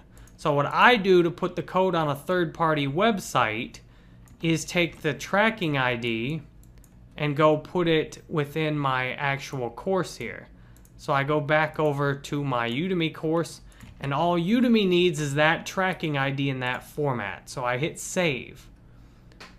So what I don't need to do now is do anything else. Now if you're using WordPress, there's two easy ways to do this in WordPress. I use header and footer, and I also use Google Analytics by Yoast. Because I'm using the Yoast SEO plugin, all I do is download the Google Analytics by Yoast, and I put my tracking ID in the exact way I just showed you in the last with my Udemy course. It has a section where I put my tracking ID in, and then that's all I have to do with it. That makes things a lot easier. So I'll show you the dashboard on the Yoast Google Analytics. So I have my settings right here. So all I have to do is manually enter my UA code right here, and then it tracks it. Very easy to do. And that works on WordPress. This also works on WordPress. If you use the header and footer, then this allows you to insert code into the header and footer of your website. And it's just wordpress.org/plugin/header-footer.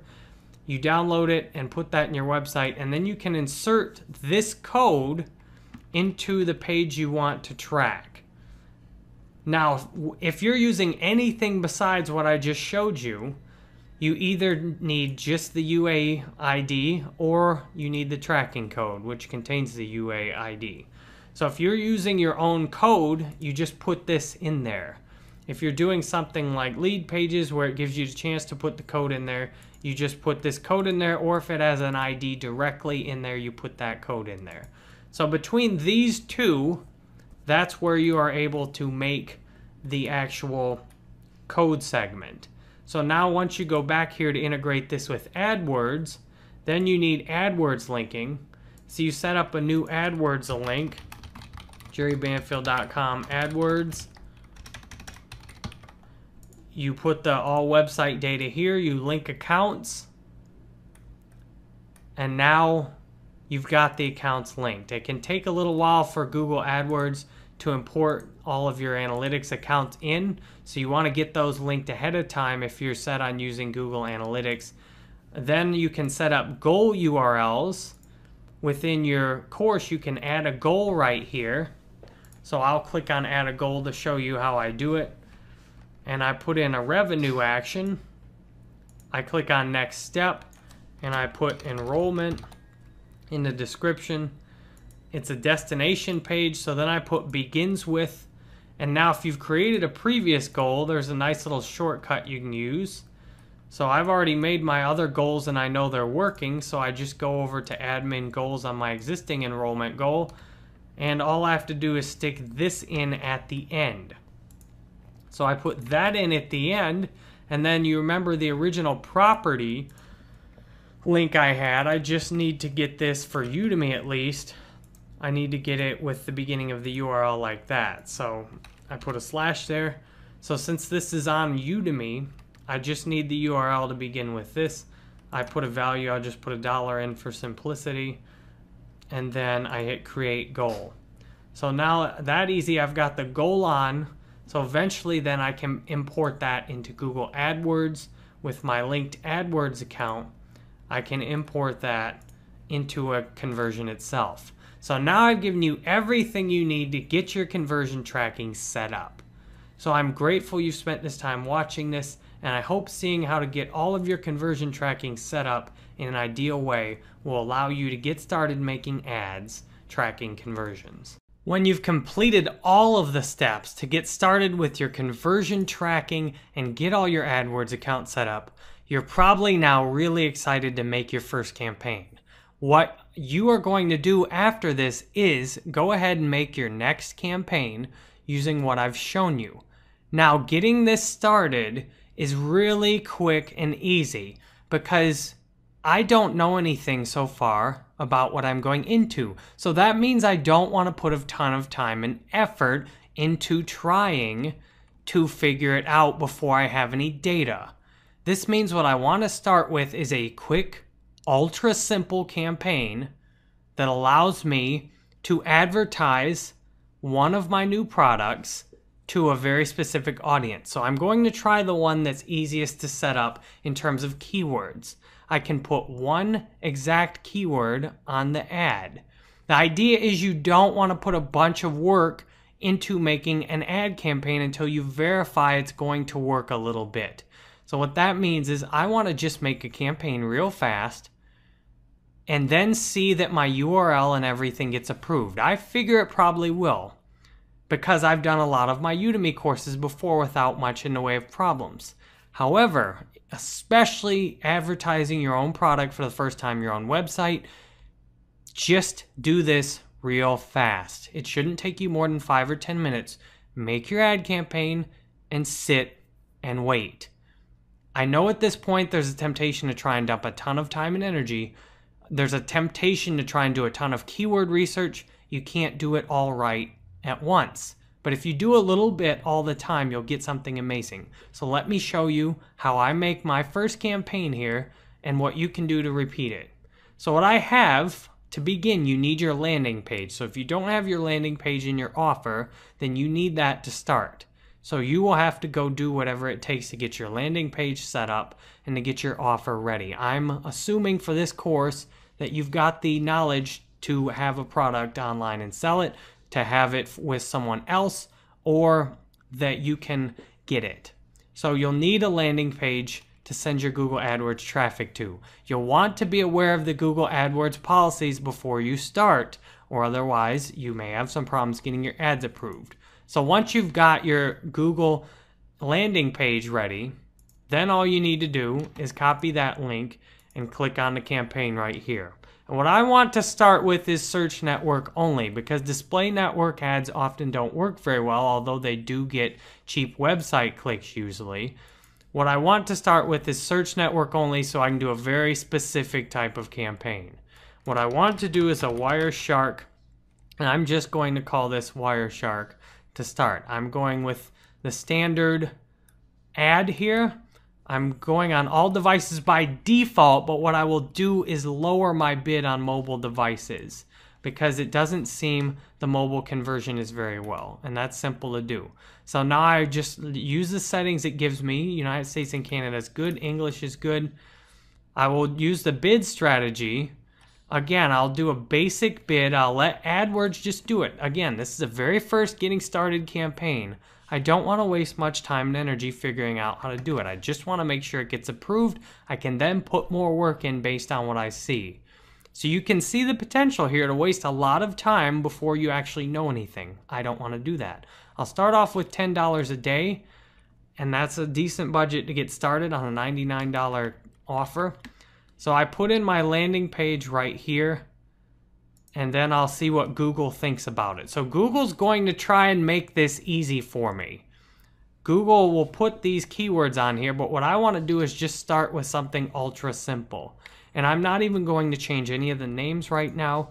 I'm just going to keep this ultra simple. I'm putting in just Wireshark. And you'll notice I'm actually going against what Google says to do. It says avoid one-word keywords. Start with 10 to 20. What I want to do is just do something fairly specific to start. Wireshark is a very exact term. It's not something a lot of people are searching for. So I'm putting Wireshark on there regardless of what Google says to do. So that's an important thing to know, is that you don't always really need to pay attention to what Google says. So what I'm sharing with you in here should work pretty well. Now, for Udemy specifically, Google AdWords sometimes strips off the coupon code going to Udemy. So to be safe, what I'm going to do is put a short URL here. And that way I am less concerned that Google will strip my coupon code off. Because if I don't have this coupon code, the person's going to have to pay full price for the course, and then they're not going to be happy with that. So I just put my destination URL in. That's where the person will actually land. And then what I want to do is I have the website address that appears in the ad. So then I've got udemy.com/Wireshark in the ad. That's what it looks like. So that's one part. This is the actual landing page. This is what shows. So that's a good difference. Now I just want a simple headline.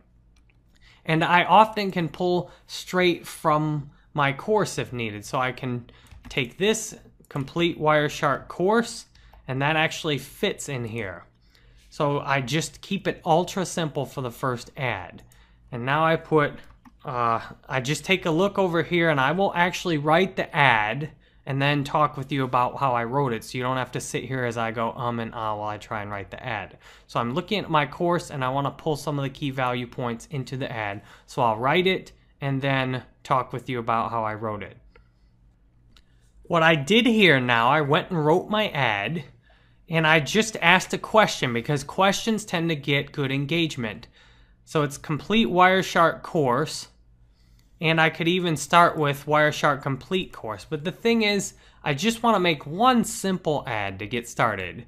See what Google says about my ad and then go from there. So complete Wireshark course, it matches my course title. And then I have a question, want to learn Wireshark? Because I don't need anyone to click this ad if they don't want to learn Wireshark. And then I have a clear call to action. Use this 6-hour HD video course to learn fast. And I like exclamation points, but Google's not big into exclamation points. So that's a very simple ad. I click save, and there. Now I have one ad. And what I can do is very quickly copy this ad and edit it. So it's nice to have at least 2 ads in here. So now I have Wireshark complete course. And I can quickly save that. So now I've got 2 ads, and I'll make one more ad. And then I will put this in the question mark. I will put that in there instead, want to learn Wireshark. And I'll make some slight adjustments here. So now I've made some slight changes to it. So now I have 3 different ads that are all basically the same. Again, not very much work. And all I do now is click save and finish. Incredibly simple. Very little effort I put into it. And what I want to make sure at this point is that my ad URL gets approved. I want to make sure my ads and my ad URLs get approved. So these all say eligible, that's good. But what I ultimately need to do is wait. And I know you might hate waiting, But if you want to do good with AdWords, it takes a little bit of effort every day. I know when I started, I wanted to just pour energy into it all in one day. If you'll do it like I'm showing you, and just go through immediately after this, take 5-10 minutes to make your first campaign, and then come back tomorrow. That's what I'm going to do. I'm going to come back tomorrow after making this, look at it, and then show you what I think as I continue. I will show you exactly what I'm doing for my own AdWords account to help you see exactly how I go from having nothing to having conversions. So thank you for watching this, and I hope this has been inspirational and that you're ready to create your next campaign now. The key to making an exceptional AdWords campaign is how you continue to follow up, analyze, and create new campaigns, ad sets, keywords, and ads based on what your data shows you. So here's a day later after I created the first Wireshark campaign. So if you've created your campaign and you've taken a day to wait for the data, here's what you can do with the data you've got. Now, based on how the data comes out, then you will sit and make different campaigns, different ad sets, different keywords, different ads based on what you see the data saying. What I'm showing you is generally what you'll want to do anyway, no matter what the data says, unless you've already cleaned up on conversions on your very first ad set. Now, if you've done that, congratulations. The odds of doing that are really low. As you can see, I've got a couple of clicks yesterday. The click-through rate's not that great, the average position, but as we talked about, the only thing that really matters here is this 0 cost per conversion. That means it's not working. Now, I've got a $99 offer here, and I've only spent $2.48 in ad spend. And that's yesterday. If I take a look at today, I'll see I've got a click for $1.91 today, and the click-through rate's even lower. So what you'll notice, if I put it on this week, then I can see everything all together. What you'll notice here is I don't have enough data yet to see exactly what I'm working with. Well, what I do know, starting with what I do know, helps me a lot. So the first thing I know my ad got approved, I know people will click on it, and that gives me a lot of important things I can do stuff with. Now I can go on creating new ad sets. I can go on making new ads. I can try from here. If my ad would have got rejected or my landing page would have got rejected, then I would know I need to try something else. But since I've got this approved, I know I can go forward from here. So that's the main thing you want to learn on the second day of doing your Google ads is, did your ad get approved? Did any actual clicks come through? And did you get any conversions? Now, more than likely you didn't get conversions. That's okay. And what you're going to see as I'm doing this for real with myself, it tends to be hard to get conversions right away. And that's okay. So if you get anything out of this lecture, take those little wins you've got already and then build on them. So what I know, I can click on my campaign here. I go to my ads, and I can see that I've got little wins already. And an interesting thing is this one ad has actually got all the clicks. Google hasn't even tried to serve these other ads that much. But again, if I'm not getting conversions, it doesn't really matter about all these other stats too much. So what I want to do now, I've got 1,000 impressions. That's not a whole lot of impressions, considering the cost per click and the bid's decently low. That probably means I don't have a whole lot more depth I can go into with the keywords. What you don't want to do is waste a whole bunch of time trying to get niche keywords where there's not enough search traffic. However, given my low click-through rate and my impressions, I probably want to try some more niche keywords. I probably want to do more than a one-word keyword. So here's how I'm going to do that. The next thing you'll often do is go into the tools and take a look at the keyword planner. So that's one thing I can do right now. There's actually an easier thing I can do immediately. What you want to do is immediately start replicating some of what you've done. So what I want to do actually is test this worldwide. I want to see how the worldwide clicks are. So what I've done is copy this campaign, and I'm going to paste it. And now what I want to see is what my worldwide clicks look like versus just US and Canada. I know there's a lot of other countries based on my data on existing sales that I can make sales on. So what I want to do is try this Wireshark Global and then make this a Wireshark US Canada. So I'll have the same campaign, even though it hasn't done anything great so far. All I'm going to do is just test out my worldwide versus not worldwide. And what I want to do now is exclude the US and Canada because I don't want to have overlap.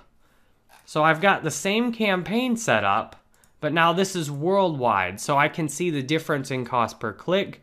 I can see if the Wireshark ads work better in different locations. So that's the easiest thing I can do to try and immediately do something else. So in AdWords, you always want to do whatever is easiest first. The keyword research, as I'm going to show you next, gets deeper. It often will take a lot more effort, and you may get not as many results. But I know copying this into a global campaign immediately, I've got a very good shot at seeing some more clicks and more impressions. So that's what I want to do, is ultimately get up and see where I can get a conversion. So what I'm doing to start with is casting a broad net.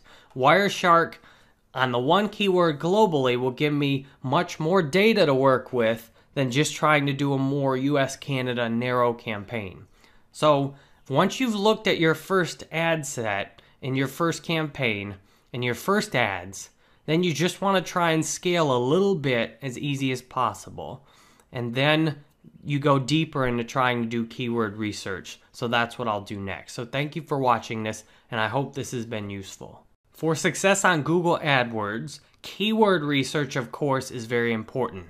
I went and made my first 2 campaigns without doing any keyword research because I ultimately need to see how much traffic can I get.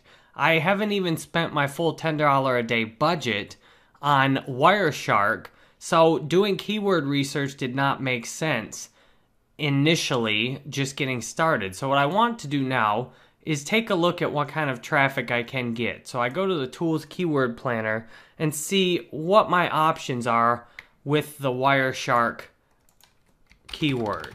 So I type Wireshark, and I can also put my landing page URL in here, and then I can get ideas from Google based on that. So what I want to know is, what other keywords should I be using? Are there keywords I'm missing? And especially, what are the cheap keywords I can use? So as you'll notice, there are a lot of searches for Wireshark, but the suggested bid is $4.27. That's pretty high. So then I will probably want some more niche keywords. The question is then, which ones do I pick? And now if you'll notice, these bids are all very high. So it definitely will help me to try and figure out where I can do keywords. So the first thing I'll do is search by average monthly searches. And because it is in here giving me all kinds of different ideas, I get some things like social media marketing in here, which I don't need.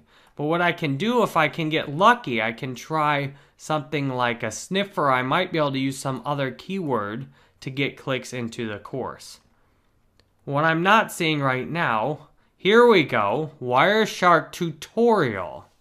That might be a really good search term to try. So what I will do is try a new campaign on the Wireshark tutorial keyword. You notice the average bid is higher, but I might get some more highly targeted search traffic then. So what I want to do, I am going to actually just put these in on my own. So what I'll do is just add this keyword, Wireshark tutorial. I click add, and then Google will allow me to copy that. And I can plan out my bid. So you'll notice it doesn't think I'm going to get very many clicks out of this. So if I go down to this kind of bid range, Google thinks I'm only going to get a click every day out of it. Well, that doesn't seem very ideal unless it gets a conversion once a week, then it's worth it. So it's still worth trying. But what I know from now is I don't want to try and go too deep into the keyword research because Google is telling me there's not likely that much traffic at all for it. I do want to try and go a little bit deeper. So I'm up here now from the Wireshark tutorial, and you notice it's not in here now. So I scroll down a little bit more, and I'll see if there's anything else that might be worth adding. Something like Learn Wireshark, and I'll hit it out to 100 keywords. Now I have to scroll back up. So I keep looking and seeing if there's any keywords that might indicate people want to learn about Wireshark. There, I found one. Wireshark training, that looks good. But you'll notice, based on the traffic, Google says there's about 20 times as many searches for Wireshark tutorial as Wireshark training. So that's also a good thing to know. But putting that in there, Google thinks I'm likely to get some more clicks. So you'll notice it just takes effort, and I cut out the time I spent scrolling through. But it just takes effort to continually go through the search terms and look and see if you can find some that make potential new keyword groups. So what I'll do now is continue to look just a little bit more, and then I'll make a new campaign. I've looked through now 400 different keywords, and I've only found 4. So what I want to do now, I'll just copy these to clipboard. And what I want is to try a new campaign using these keywords. So what I can do now is I could make one straight from Google. And so I'll actually try doing that. I'll click Review Forecasts. And now what I can do is I click on Add Group. And I can click then over here, Save to Account. I can create a new campaign, or I can add to existing campaign. So the easiest thing to do, and I always advocate doing the easiest thing, for now I'm just going to start by adding these to an existing campaign. And what I'll do is add a new ad group. This will allow me to continue running the campaign I am now with 2 different ad groups. The advantage of doing this is then I don't have to use up a new campaign and more budget. Because I'm not using my existing budget up now, it's nicer to just add this as a new ad group to an existing campaign. So I put in my default bid, and I'll put in $3 default bid, and I'll hit save. And now what Google will do is put those into the new ad group, and I hit close. And now what I can do is do it for the global one also. So I'll do the same thing for the global, and I'll save it to that. And now I can go create ads for the new ad groups. I'll take you back to the interface to show you what this looks like. So I saved a new ad group, but it doesn't have any keywords in it.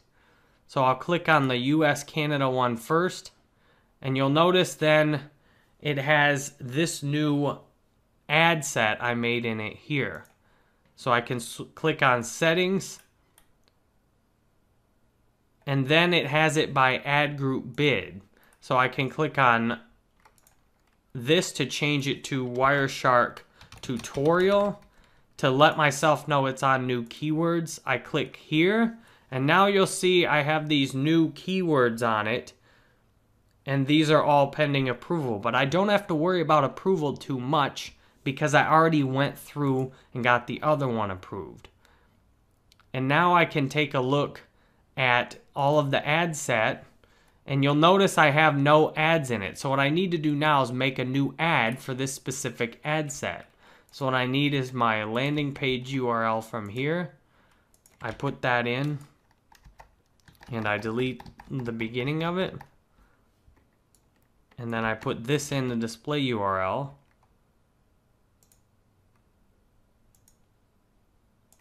And now I make a new headline that matches the keywords. So the main keyword was Wireshark tutorial. So I want to start with the main keyword, Wireshark tutorial, and I can then put HD Wireshark tutorial. And then I can go advertise the course a little bit. So I'll skip straight to where I've already done that for you. So there, I've made a very simple ad, HD Wireshark tutorial. Get 6 hours of HD Wireshark video tutorials in this complete course. And I'll uncapitalize the words because that looks a bit ridiculous. So now I click Save Ad. Now here's the really sweet thing. So I went through and made this ad in here. And now I've got these keywords over here. And what I can do, I can actually copy this ad and put it in the other campaign. So I go back over to the other Wireshark campaign. So this is my original one. I go to all online campaigns. I go over to the global one. So I'll edit this name to Wireshark tutorial. And now what I do, I click on this and I go to ads and I paste the ad that I made in the other campaign. How sweet is that? So now I've got that same ad in a new campaign, and I can click on it to make sure I didn't mess anything up in it with the landing page. Okay, that works good.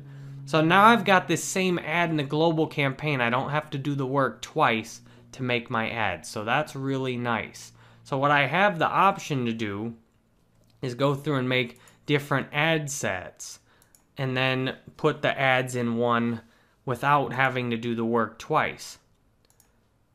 So now with just one ad, I definitely want to go through and copy this and make slight changes to it. And so I can easily put Wireshark video tutorials and I can change the different title up. So that's an easy change. Wireshark video tutorials, and I can copy and edit this Wireshark video tutorial.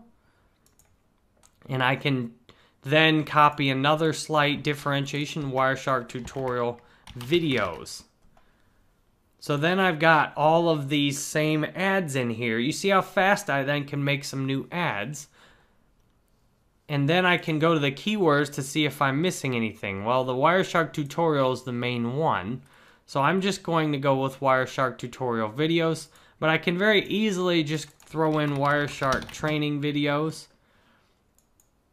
and do that in there that easily. So now that I've got all these ads, what I can do is select each of these and then copy all of these. And then if I use this little bar over here, I can jump straight into the global one from here, paste these ads that fast. And now you see I've got 5 new ads in this that I copied all of them without having to actually do any of the work. So that's an easy way to do your keyword research and to quickly make some new ads that you can use. And you can see I just actually got to click on this new one or on this existing campaign while we were doing this. So that's cool. So I hope this has been useful for you in showing you how to expand your ad sets. Now this applies if your budget's not all getting used. If your budget is all getting used, then you would have wanted to do a new campaign. So I've showed you how to expand an existing campaign where the budget's not getting used with new keywords. So thank you for watching this, and I hope this is inspirational and useful. Now that I've expanded my search campaigns, what I want to try are display campaigns. Display campaigns offer cheaper clicks and a chance to reach anyone who is browsing a website with Wireshark on there. It offers a chance to reach a lot bigger audience. The problem, display clicks often aren't very high quality. Still, if you can get display ads to work, there is exceptional potential there. Search ads tend to be very competitive because they work. So if I can actually find display ads that work on Wireshark, I'm likely to have a chance to get a huge return out of them. So it's worth testing them at least. So what I will do is I'm going to make a display ad campaign for Wireshark.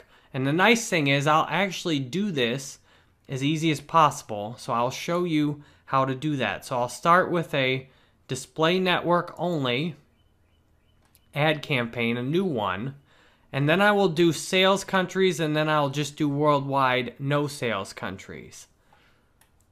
And what I want to do is drive action. I want people to buy on my website. So that's all I want them to do. And I'm going to call this Wireshark US. So I scroll down now, and I want to actually enter all the countries I know I'm making sales in already where the wealth is higher, I guess you could say. So these are the countries I know I'm already making sales in. So I will do a separate display ad campaign for these to start with. And I'll also add Israel in there too. So now I've got a small list of sales countries. What I'm going to do is let AdWords automatically bid, and I'm going to put a click limit for this. Let's go 78. That should be a good limit, and I'll even put it a little bit higher, 87. And then I'll do $10 a day. So what I've got creating this campaign, I've got my 6 countries here. I'm allowing AdWords to set the bids, but then I set a CPC bid limit. I can't focus on conversions until I have conversions, so I'll hit save. Now watch what I can do. I will go over here, and I will grab the ads I already have up. So I'll go into this existing campaign. I will select all of the ads here, copy, and now I'll go hit this little window over here to go back to the Wireshark sales one. And what I actually have to do is make a new ad group first. So what I've done, I put my landing page in, and I'm actually going to strip the HTTPS off and strip the Udemy off. So I've done that. Now all I have to do, I have to enter my keywords now. So Wireshark automatically comes up on the keywords. And what I want to do then is enter my own keywords. And I can hit add keywords, and I can also find related keywords. So I can put Wireshark back in. I can hit find related keywords, and Google will give me a couple more ideas. Now what I don't want to do is go too specific with the display keywords, or I don't want to go too broad either. I just want Wireshark and the Wireshark Network Analyzer. Those both look good. So I look through these, and then that's fine. So that's enough. So I hit, and I also allow AdWords to automatically find new customers. So I hit save and continue, and Google thinks I'm going to get plenty of impressions. So now what I do is I click skip ad creation, and then I go into paste the ads that I had before. So I paste all the search ads I already was doing, and by default these will go under review. So I paste those in there from both of my other ad sets, and now I've got plenty of display ads for my Wireshark sales. So then, to make all of this much easier, I go back to the campaign level. So I have that, and now all I have to do is copy this whole campaign. And now I paste this whole campaign. Now I've pasted it, and you'll see the way I'm doing this, you want to have already got your ads approved before you go putting all this additional work into them. And you can see why now. If you got all your ads rejected on this, that wouldn't be very good. Now I edit this to global sales, and all I have to do to change this is go in and change the country targeting. So I'm actually going to do the opposite. I will remove all. I'm going to allow it to target all countries, and then I'm going to exclude the countries I put in the last one, because I want to be seeing the difference.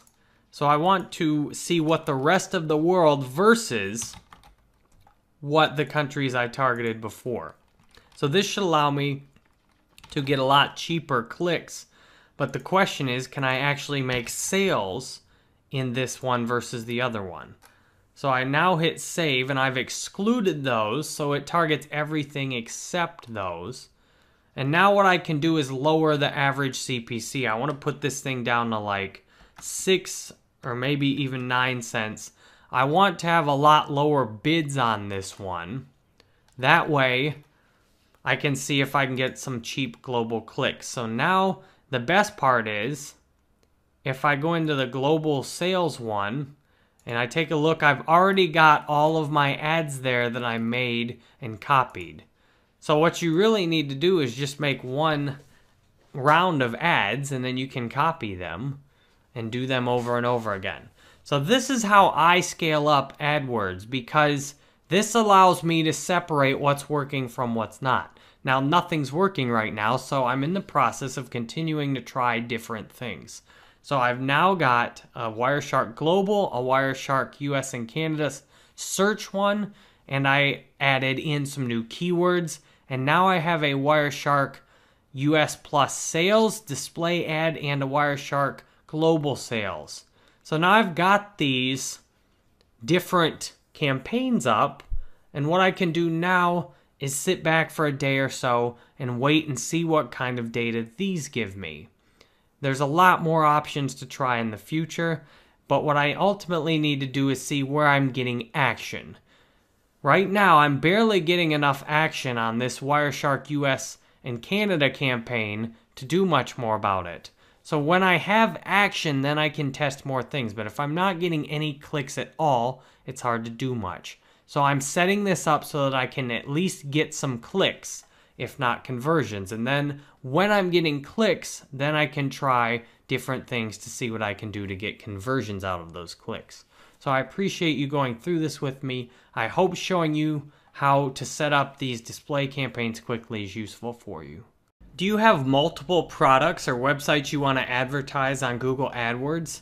If so, it's easiest to do one of them per day at a time, and just to start a brand new ad campaign that's real small to make sure they get approved and that the ads actually work on them.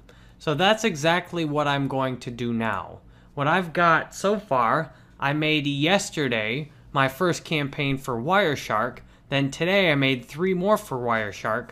What I don't have right now are enough data to actually do anything more with the Wireshark campaigns. Sure, technically I could try and do more, but why not just let the ones I've got run, see what happens, and try to do a new product, a new course that I can advertise right now.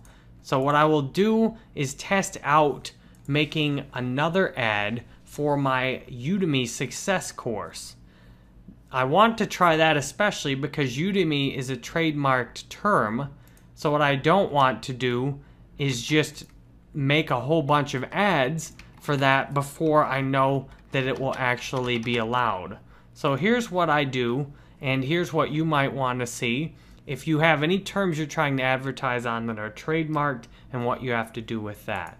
So I'm going to start off with a search network only campaign, and I'm going to do this for my Udemy instructor course, and I'll just call it Udemy instructor, and then I'm going to do this US Plus. So the same as I did the other one. So I'm going to do Google search, and then I'm going to choose the countries individually, and I'll skip ahead to this. So what I've done now, I've added 7 countries I know I'm making sales in.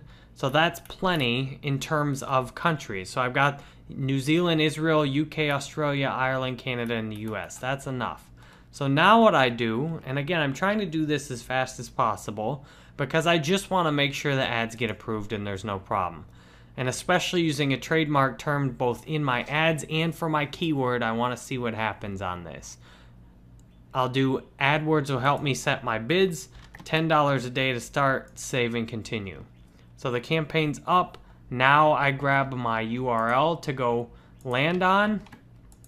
I put this here and I delete the www and HTTPS. So now I've got keyword ideas coming, and the only thing I want to do is just go with Udemy.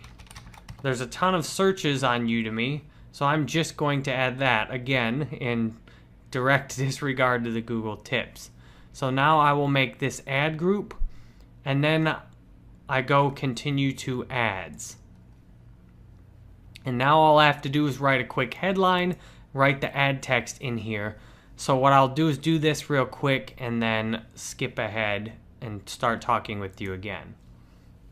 What you can see now, I have the ad set up. I have the destination URL. I have the Teach Online on Udemy as my headline. I've got the short URL that will appear on the ad, and then I've got a quick little sales pitch for it. So that's fine. So all I do now is hit save, and then I've got every part of the ad done. Now I can quickly copy a new ad to make a little bit of diversity. So I will quickly copy and change a couple of small things up to give Google a few options for this ad and to see if there are any variations of the ad that do get approved or don't get approved. So now I've tried a slightly different ad. I'm getting very generic Udemy search traffic, so this will be people just hearing about Udemy. So I try a couple of variations. I don't want to put too much work into doing this beforehand. So what I want to do is do things like copy this and then just change the title.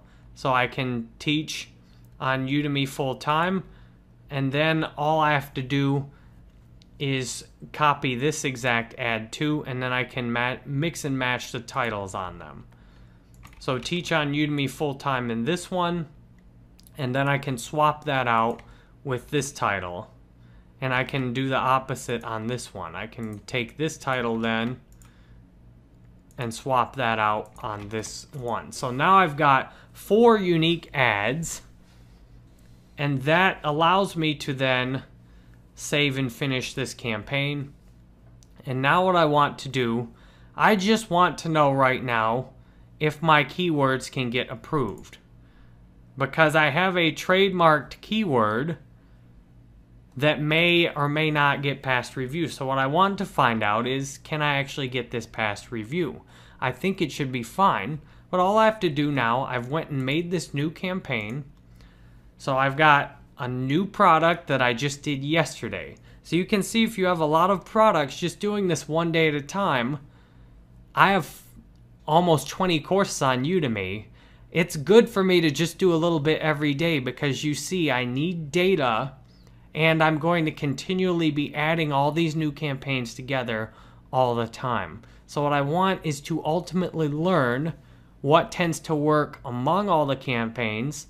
I want to ultimately get a campaign up for all my courses and finally zoom in on exactly which course sells. Out of the 20 courses I have, more than likely I will only be able to sell 1 to 5 of them on Google AdWords.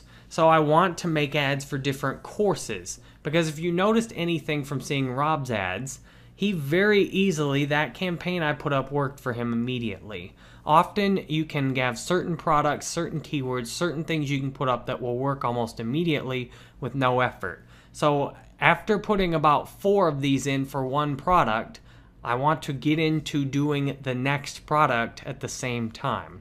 So as I continue to do this, you'll be amazed at how quickly I start building up a budget in AdWords and what I learn along the way. So I hope you're working with me doing this. I hope you are launching multiple versions of your campaigns, or you're planning for this in the future. So thank you for watching this, and I hope this has been useful for you in getting really good at Google AdWords. What do you think of these AdWords campaigns? There are 5 new campaigns here to display, 3 search network, 4 for the Wireshark product, and 1 for the Udemy product. What do you think of these? Do you think these click-through on this one looks good? Is that exciting? That it's in the sales countries and it's only 53 cents per click? The average position on most is high? This goes back to what I said about the conversion data. There are no conversions here. Right now, I have nothing. This is all 0. There are some places to be excited about. This click-through rate with the low cost per click shows that I've got a really good potential right here, but I might have really good potential on this US display network campaign. Without conversions, I don't know anything. It doesn't matter what all these are. See, I could go in and show you in the keywords. Ooh, look, on the Udemy search keyword, I have an 8 out of 10 quality score. Ooh, that's so good.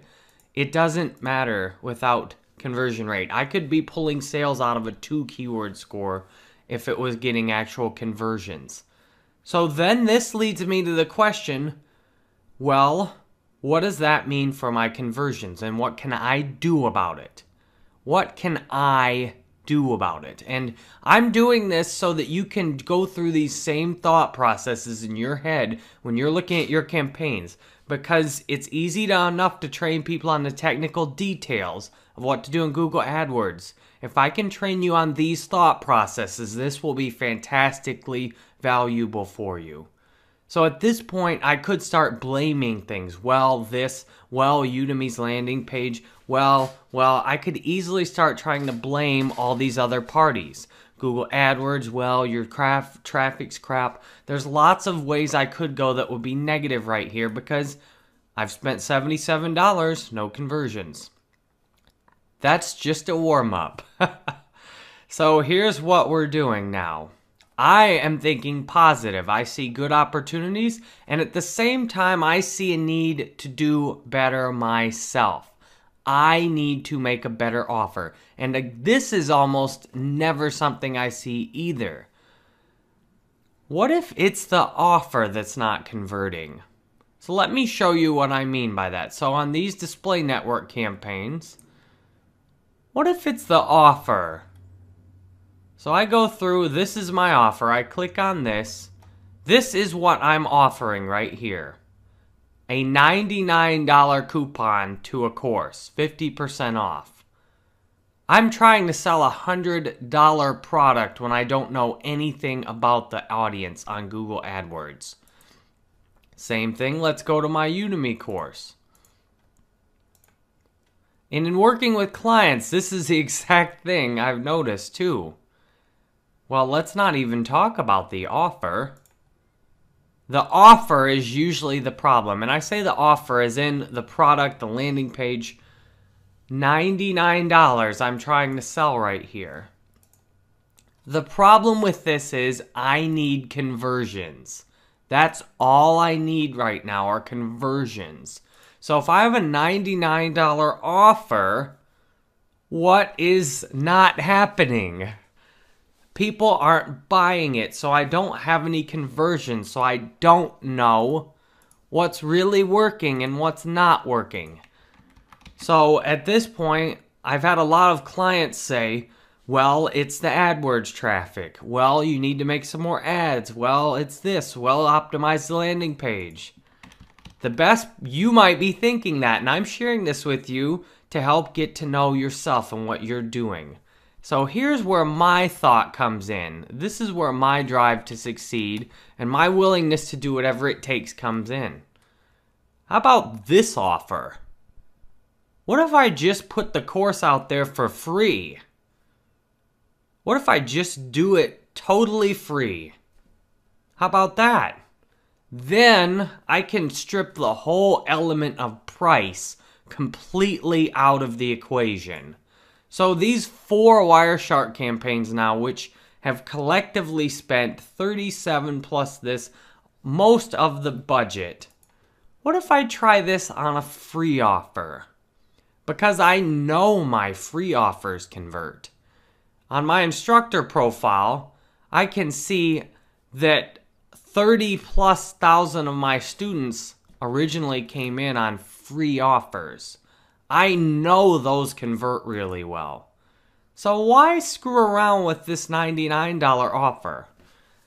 This is one of the most critical pivots that you can make with Google AdWords. If you just try and stick to that $99 offer or any paid offer you're doing to start, you may never see even one conversion before you give up. If you put in a free offer, and not just a crappy free offer for a squeeze page or something like that, your very best free offer. I mean, if you have a product, offer to just give it to someone. Ship it to them free, everything. Your very best free offer. An offer you couldn't stand to just give out all the time. And one you certainly won't continue to pay for forever. So this is what I'm going to do. I'm going to switch to this free offer because what I need to know is where are my conversions. If I strip the element of price out, that will be a very powerful way for me to locate my conversions. What I need are conversions right here. Because with this free offer, I will be able to tell if these display network campaigns really work or not. They're getting low-cost clicks. You'll notice $1.57 for a search click. In the same countries, it's 34 cents for a display click.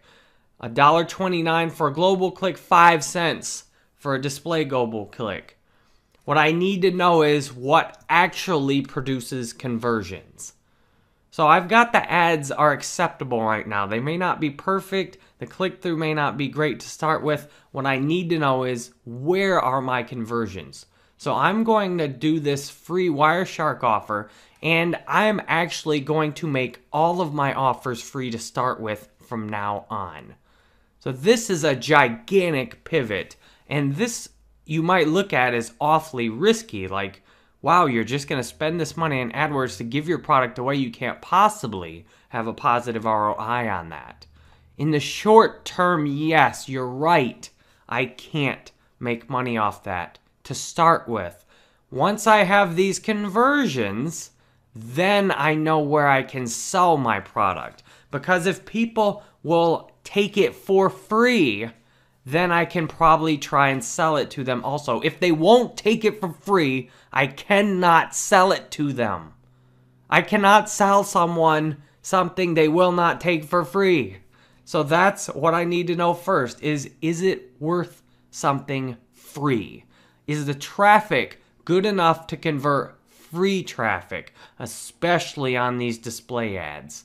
So thank you very much for watching this. What I'm going to do next is show how to quickly switch the existing campaigns I have over into free offers very seamlessly and painlessly, because I don't want to suffer through trying to do all this work the hard way. I just want to very quickly switch all of these into free offers. So that's what I'm going to do.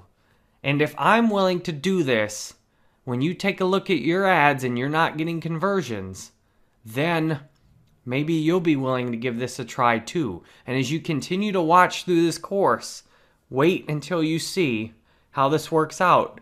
I can say this on faith because I know in terms of the ads what I'm looking for. I'm looking for good places to fish. This free offer will give me good places to fish. And when I know where I need to aim my traffic and my effort at, then I know I can get sales too. So thank you for watching this, and I hope this has been especially inspirational for you. If you want conversions on Google AdWords, you've got to be willing to make your very best offer. And I don't mean a gentle or a decent, I mean the very best thing you can absolutely just give away. Whatever it takes for you to get a conversion. If that means you have a physical product you need to give away totally for free to see which people will actually have the potential to purchase it, that is what it takes. And that's what I'm doing. I am going to give these two courses I've made ads away that I originally made ads for $99 coupons, which are already half off. I'm giving those completely away until I find where the actual conversions are at. Because I've got just enough data right here to see I'm not getting any conversions and I need a better offer. So I'm going to show you how I quickly do that. So I'm going to start on these Wireshark ones. So what I'm going to do is go into this first campaign, this Wireshark search one that I've started on. And you'll notice then I can see where I'm getting the actual clicks in here and where the clicks are coming in at. So all I need to do then are edit all of the ads in this. Now, an interesting thing. So I go to edit all of these. My ad will have to go back into approval and I'll get all the data confused with what I've already done. So what I want to do instead, I'm going to select these and I'm going to copy these ad groups. So I'm in one campaign. I'm going to copy all these ad groups. And then what I'm going to do is paste all these ad groups. And then I'm going to click pause new ad groups after pasting. So that way they'll start pause so I can tell which ones I just pasted while I edit them. Because Google doesn't like it when you try and switch things on it all at once. So now what I'll do is go down to all but removed so I can see the paused ads. Now these are my new ones. So I'm going to call this Wireshark tutorial free, and let's not capitalize the F because that's obnoxious. And then I'm going to do ad group 1. And I have to hit the back button. I didn't mean to click in there. Now, free. Now what I do is I want to go in and edit the actual ads that aren't yet approved for the new URL. They will automatically be. What I want to do though is just edit the URL. So this is kind of a little slower way to do it, so I'm just going to pace myself and show you how to do it. So now I've selected all of the individual ads from the paused ad group. So what I'm going to do is edit all of them at once. So I go to edit, and what I can do is try this, change URL options. And no, I don't actually want to do that. Just kidding, Google. What I want to do is edit the actual ad. So I would go again, I click edit, change text ads. And now this will change all of the ads. So all I really need to do is put this new little code in here, and I'll just copy it straight like this. So I put this in the final URL. It doesn't actually change anything about the rest of the ad. So I've got this final URL in there, and then the rest of the ads stay the same. So that's one way I can do it. So I'll hit make changes. And now I've got all of these new ads have a new URL. Watch, you can preview it. I'll click on it and it goes straight over here now. So that goes to the free offer. That's good. Now what I do, I go back up to ad groups and I want to swap these around. I'm going to pause this one, pause that one, start this one, and start that one. Now I do this because I don't want to confuse my data between these two. So you can see on these, I've got data already showing what I've spent, and I don't want to confuse the data. And I have not made any changes to the ads yet. I've not changed the keywords yet because I've done enough with that prior to having conversions. The idea of doing this free offer is to get these conversions. I don't need to mess around with things until I'm messing with conversions. So once I see what actually converts, then I'll put more work into it. So now I'm going to go through and do this same thing, except I can speed this up a little bit more now. Watch this. And normally something you should never say, by the way. So I click off of those ones I've paused. I don't need to copy those, and I click off the free ones I've already done. So now that's 1, 2, 3, 4, 5 ad groups I've got, and one of these is on the Udemy instructor. So I'm going to hit copy, and now I go to paste. And that's why I said you should never do watch this. So you can see the way I tried to do that. You can't do it all at once if they're in different ads campaigns, because Google doesn't want you to get everything confused. So sometimes showing you what you cannot do is valuable so that you can just see how to do it right from the start.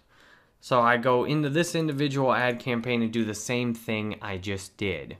So I go in and paste and pause the new ad campaigns and switch the URL really quickly in these. And I edit them also to free. So if you want to really see how to do this, I'm going to actually do it and not just skip ahead, because this is a very valuable skill you can get, is changing up all of these quickly. So you'll notice I'm just in the ad group. Well, I want to do all the ads in the campaign at once. So I can go manually click these really fast, and I'll show you how to do it right the first time, this time, instead of trying to hit other things. So I've selected all those. I go straight up to change text ads, I go straight in to paste the URL right there, and I hit make changes. So you can see when you do this a bit more how fast it is. So ad groups, pause, pause, start, start. That's 2 of the ad groups done really quickly. And you notice I'm not putting the word free in any of the ads either. I don't want to artificially boost my conversions because people know it's a free offer. I want them to have the exact kind of ads they'll deal with that I could use to actually sell the course. But then I want to just see the data that I get out of having it free.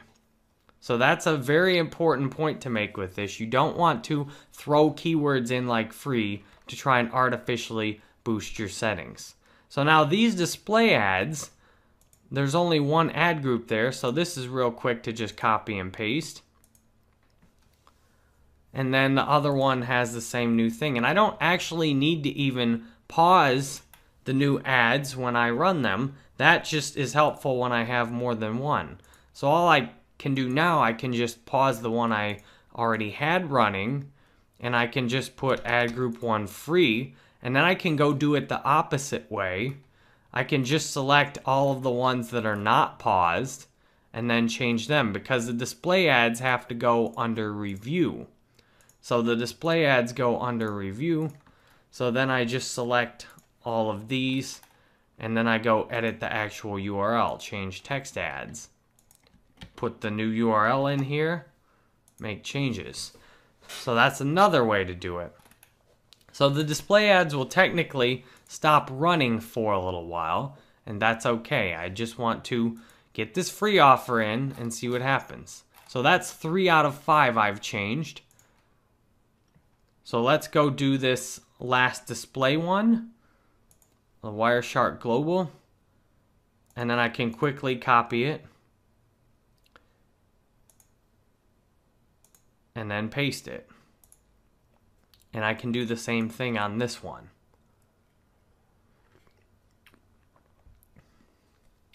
Now I like to do full views on everything because I find a lot of videos don't have all the detail I want. I know you can just skip through a lecture if you don't need to watch me actually copy all these. But the thing is, you can't do it the other way around. So I offer you all of this. If you've seen me copy these enough, then that's okay. You're always welcome to skip ahead.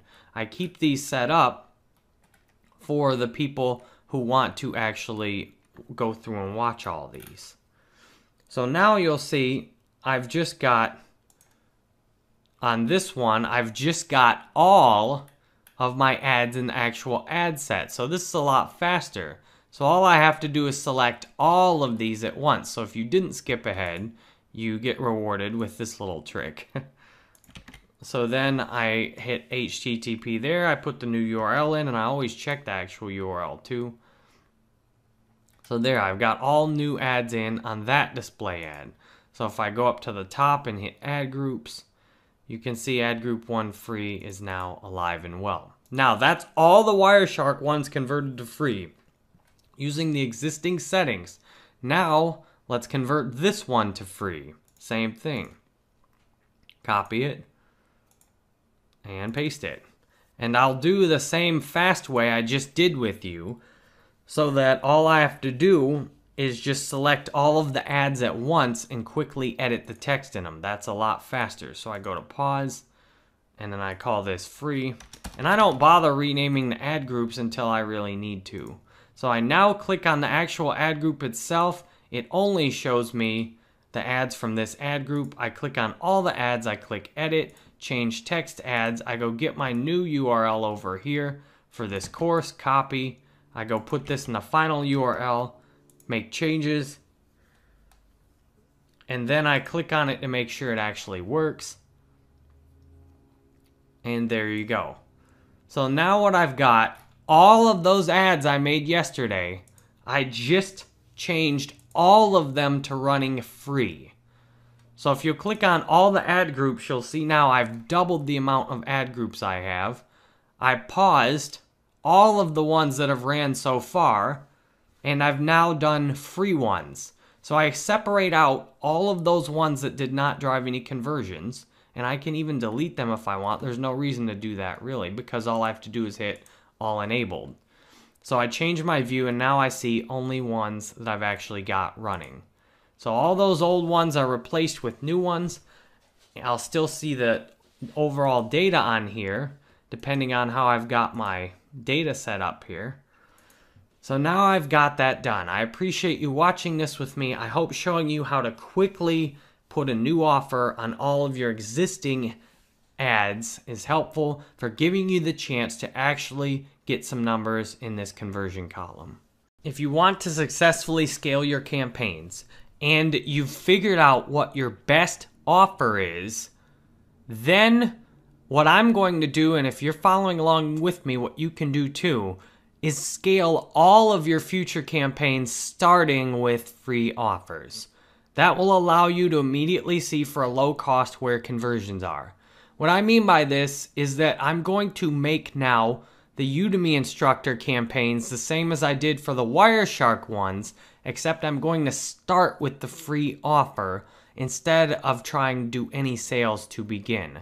And what I'm going to do indefinitely for the rest of all the courses is start with the free offer and then work my way up into sales.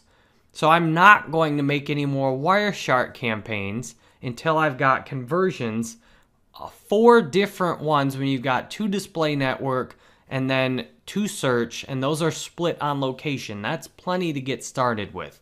And you don't want to waste all of your budget before you start finding what works.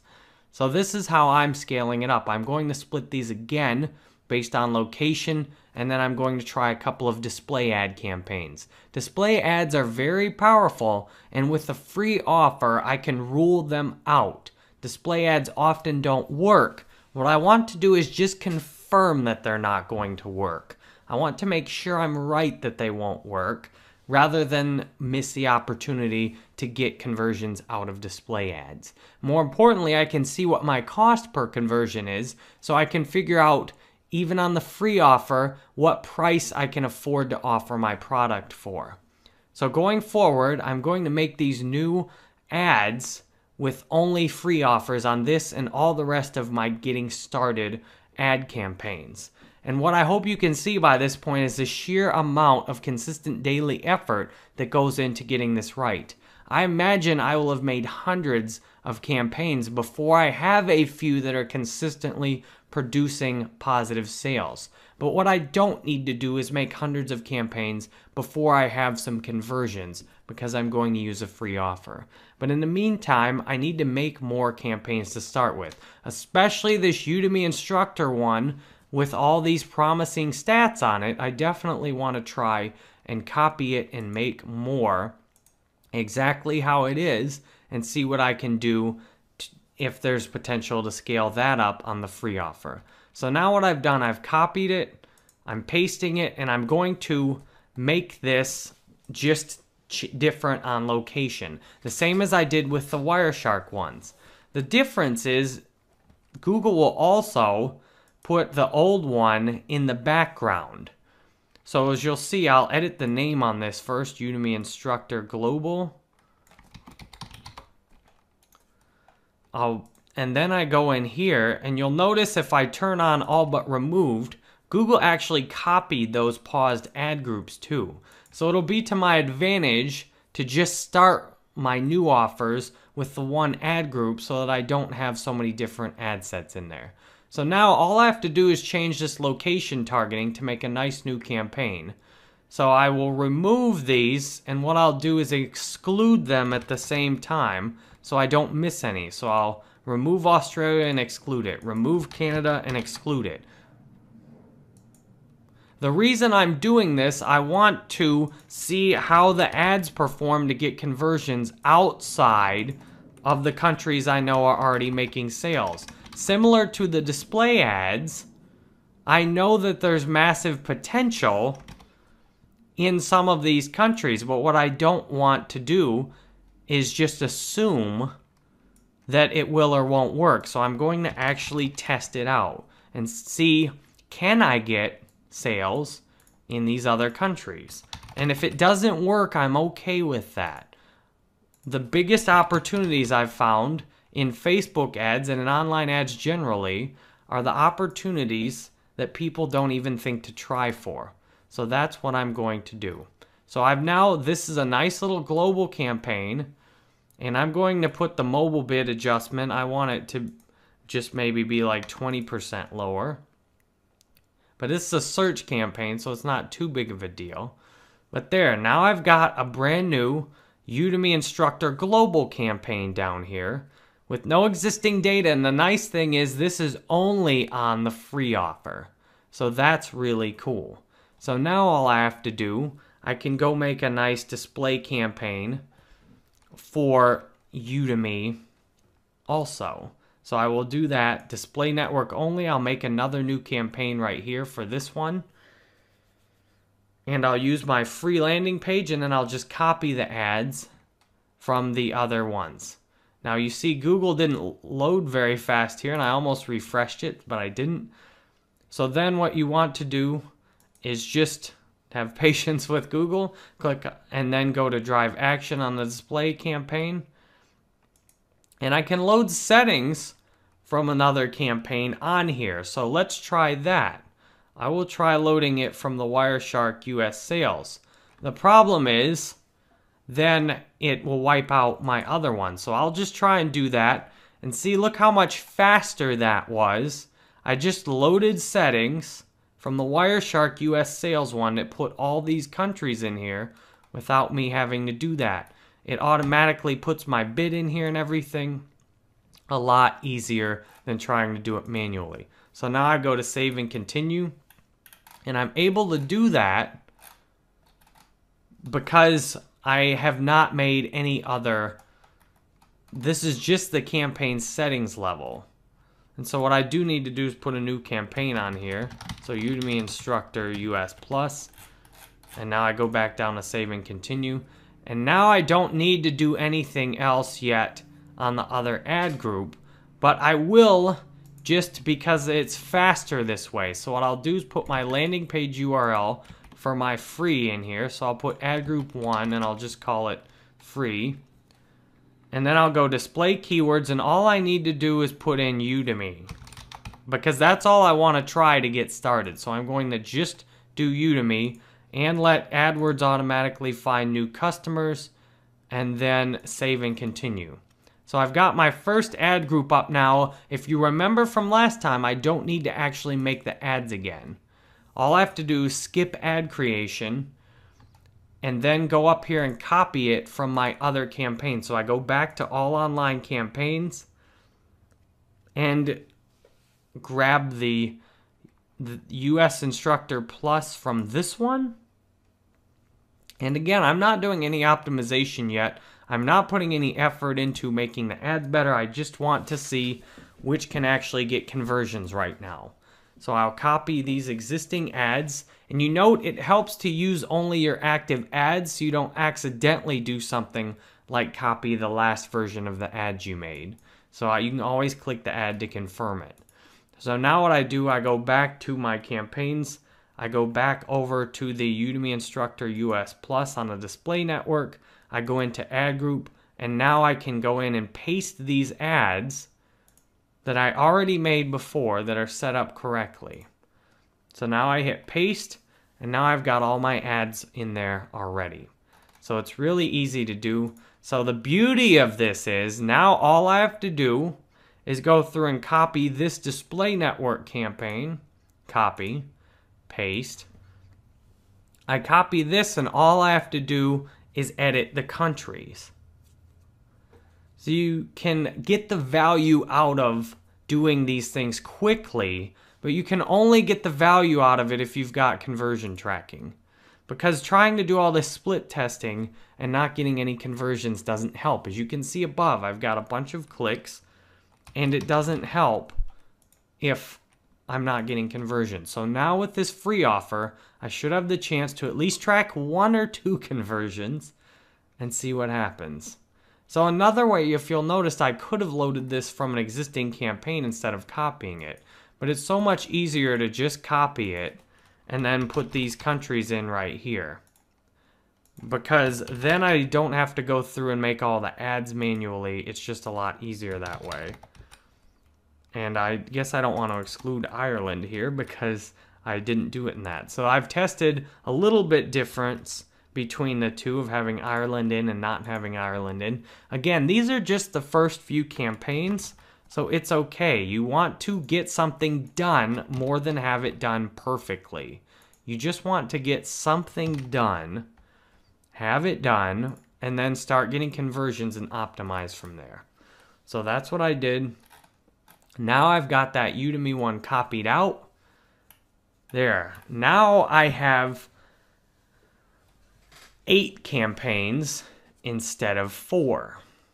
Now I have all free offers instead of any paid ones. So yes, I cannot make any money directly from what I'm doing, although I can email market to the free students, which is still valuable. Still, what I need are conversions here. So I'm hoping these free offers will put some conversions in this column, and then I can start looking at what actually converts instead of just trying to guess at it. So I appreciate you watching this. I hope you can see how fast you can get going with Google AdWords and what opportunities you have to really zoom in on doing what works if you'll stick to just conversions and mostly ignore all the rest of this data. So thank you for watching, and I hope you've liked this. Once you've made your first several campaigns split tested on different products, you'll probably want to continue trying with yet another offer. So for me, what I want to try next is my SEO course. So there's a few unique things to learn from this new campaign I'm making with you. First, I'm starting this course off free. So I'm not even going to try like I did on these last two for sales. I'm going to start it off free. And second, I started both of these last ones off with one-word searches. Now, if we take a look at the keyword planner, I'm going to use this beforehand on this one because there's not quite an obvious search term I can use on this one. So if I take a look and say put in SEO, now then this is not going to just be a one-word keyword I want to throw something down on. So if you look at 550,000 monthly searches, way too much to just try and drop a one-word keyword search on. We definitely don't want to do that. And it's interesting, you can see the actual big term in this now is SEM, search engine marketing. So that's worth keeping in mind for me for the future. So here's more of what I want to try to start with. SEO tutorial, SEO tips. Now you'll note the tutorial is the lowest cost one. So what I want to do are find these lower cost keywords in here and just give them a try instead of trying to do something like just do the one word SEM or search engine optimization or something like that. So I've got SEO tutorial in here. This looks promising. And I will scroll down here. There's SEO training. Now that's a lot more expensive. So what I can do is just try out SEO tutorial to start based on that. Now let's take a look at my previous campaigns to see if I've learned anything from my existing Wireshark tutorial search terms. So if I go into the Wireshark and I take a look at the search network, now when I put in the Wireshark, and I'll have to show all but removed to see the paused ones, my Wireshark tutorial got a lot higher click-through, as you can see, 4% click-through on that.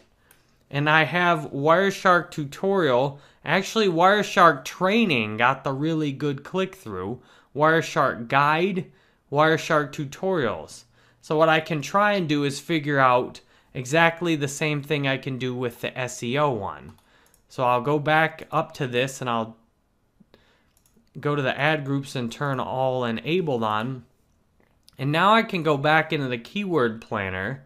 And there's a cool thing you can do, multiply your keywords together. So I can put in SEO and I can put in something like SEM. And then I can do this. I can put training, tutorial, learn, guide, help, and I can multiply all of these words in together, so then I can get search volume on all of these different combinations. So I go to keyword ideas, and Google shows me all of the different ways these come out. Tutorial, training, guide, help, and I'll note that the SEO ones are what people are using. So I do want to try and do all 4 of these also. So what I can do is I can add all of these to a plan now. Add this, this, and that. And now I have something I can start with. So what I can do now is hit save to account. And now I can do a new campaign. I call this my SEO US Plus. And I just put a default bid of, let's say, 2 in there and a daily budget of 10. Now I've saved these keywords to a new campaign. And now I can go create ads for this new campaign. This way, my keyword research directly ports over to my effort in this area. So you'll notice Google went and made me a new ad group already. And now what I want to do before I do anything is check the settings to make sure Google didn't butcher this somehow, which happens from time to time. Now here, I do want to go put in, I want to uncheck all languages and put English in. Definitely don't want to do all languages. Now I also want Google to automatically set my bid on this, allow enhanced CPC, and I'll put, say, I don't know, $3 in to let Google try and automatically bid for me. So that's enough right there. And now what I want to do is edit my location info. There, I've got my locations done. Now all I need to do are make the ads in this campaign. So if you look at all of my ads, I've now got one SEO. I've got my keyword ideas. Now I just need to go make an ad. So I'll click on this ad group. You can see all of the keywords I've got set up here. The problem is I don't have an actual landing page yet on any of these. So now I'll click on add, and I just want to make a text ad. And now what I can do, I go grab my free code off of this other window. So I've got my free code, I copy that off, shrink, and I put this in the final URL.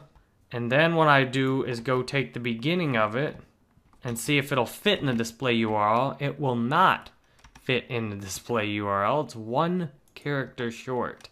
This is why I make all of my new courses short URLs. So that means all I can do is use udemy.com as the display URL, which is fine. So now I want something that matches my keywords. And from the Wireshark, it looks like people loved the training. So I'm going to try a headline like complete SEO video course. And then I can put in something about the training. So I can say something like SEO training, and then I can put in how many hours of it is. So if I look at my SEO course, it has 6 hours. So I can say get 6 hours of HD video training. Now I've got a total ad created, complete SEO video course, get 6 hours of HD video training and SEO tutorials to help your SEO. Again, it may not be a perfect ad, it doesn't matter. All I want is something functional right now. Something that will at least give me a little bit of data on what I'm trying to do. And all I have to do then is copy and edit, and I can try a few more options with this. There, now I've made a nice new ad, similar format. And again, I will do the same thing. I will copy and edit and do another one. There, I've got a nice new title. That's good. And I have not done much to actually change it. So I will make one more ad.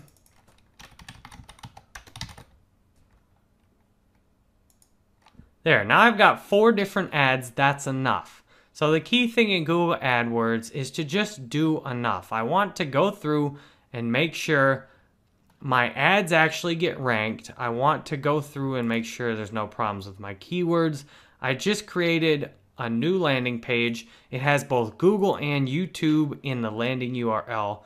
It's very important I just patiently go forward one day at a time. I try one new campaign to make sure it gets approved and everything's fine.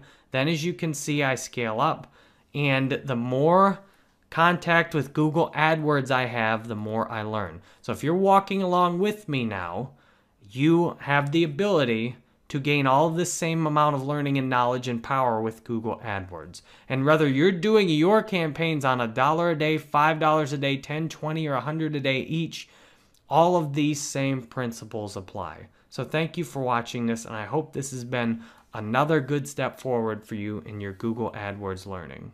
I am shocked that you've now completed so many sections in this course, 16 in a row, showing you how I do my Google Ads. You are one of the top people watching this video in the whole world out of likely hundreds of thousands who've watched it. There's only one more section left, and that's how I show you Google AdWords for video. That will explain exactly how you actually came to watch this video by showing you the ads I make for it, which you either saw it in an ad or then you saw it from the big boost in organic search traffic. What you just saw was an in-depth preview from my Google AdWords Udemy course. My Google AdWords Udemy course is right here at jerrybanfield.com/Udemy. By now you probably know. You can go there and get a coupon, or you can even go straight to the course on Udemy and hit redeem a coupon and put in the code JBU25, which is from my website, gives you a $25 coupon. You've already seen the first couple hours of the course, so 6+ more hours of HD video showing you everything else at this point seems like something logical to mention to you. If you really by now are wondering how the heck did you get this video up so high, you might try my YouTube course, which shows much more detail about YouTube. So thank you for watching this, and here goes the very last section. For ranking videos on YouTube, nothing beats Google AdWords for video. I will show you how to create an ad campaign in Google AdWords for video for both maximum ranking effect and for showing videos as an ad with the potential to get actual results in terms of sales. So I have a video. I've made an explainer video on wallofcoins.com, which is a Bitcoin marketplace. And what I'm doing, I want to direct people to participate in the Wall of Coins marketplace through this YouTube video. The thing is, I also want to have this video rank high, so when people search, then they'll find it too. So I'm going to show you how to create two different types of campaigns with the same video, with the objective being to both rank it high and get traffic through ads that might prove effective. So to begin, I'm going to create a global campaign.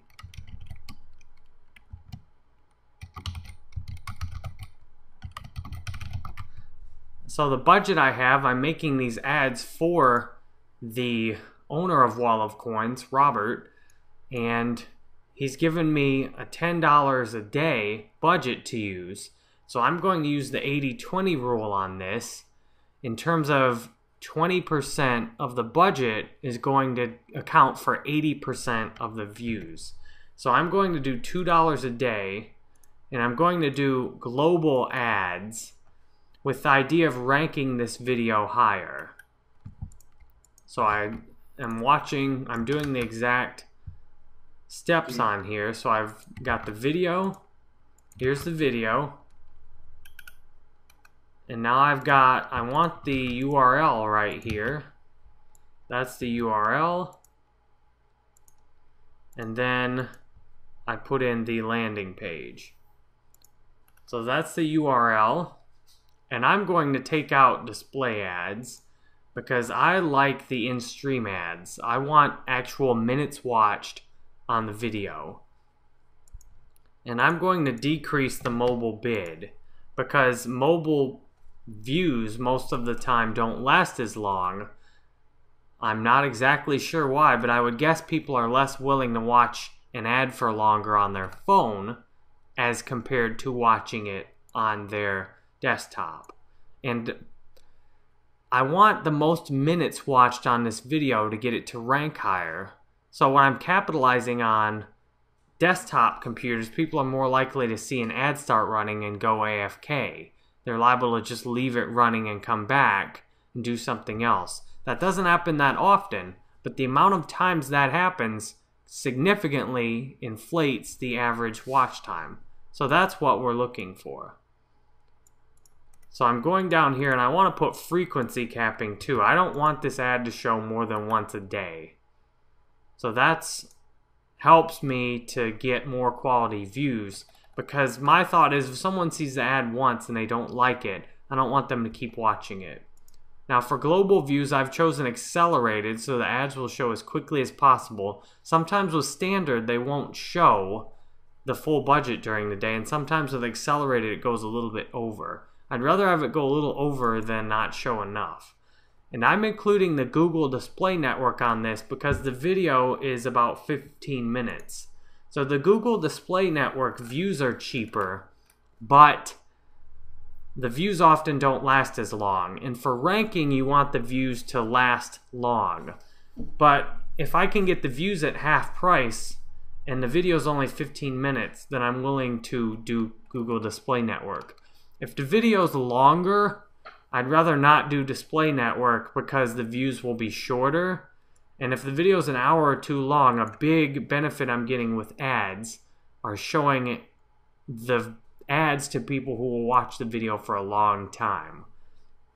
So I'm saving this group first, and then all I need to do is put my bid in. I'm going to put 1 cent in for my bid and try it and see. Because on $2 a day, that'll be 200 YouTube views. And that's really sweet. And I'm going to do the targeting by putting in simply Bitcoin. And then related keywords in terms of these other ones. So I'll add Bitcoin. I'll add Bitcoins. And YouTube's not sure if my budget's actually going to get spent, but that's okay, because I will see soon enough if it actually does get spent.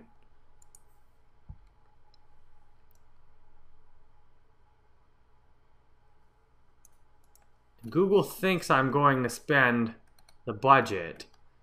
So I'll try a couple more keywords, such as virtual currency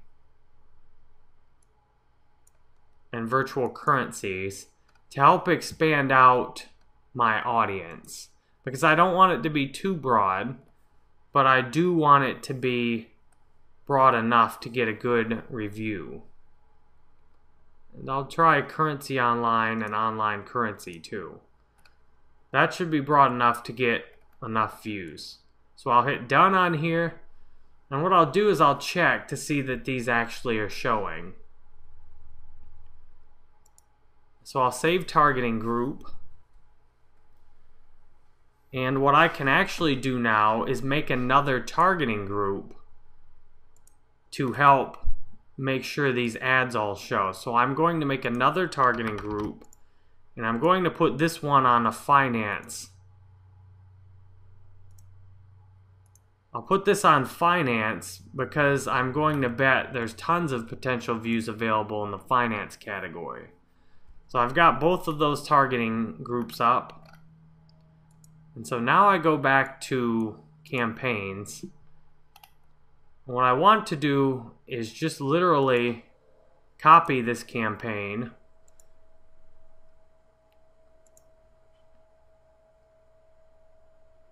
and then make a US version of this campaign for $8 a day.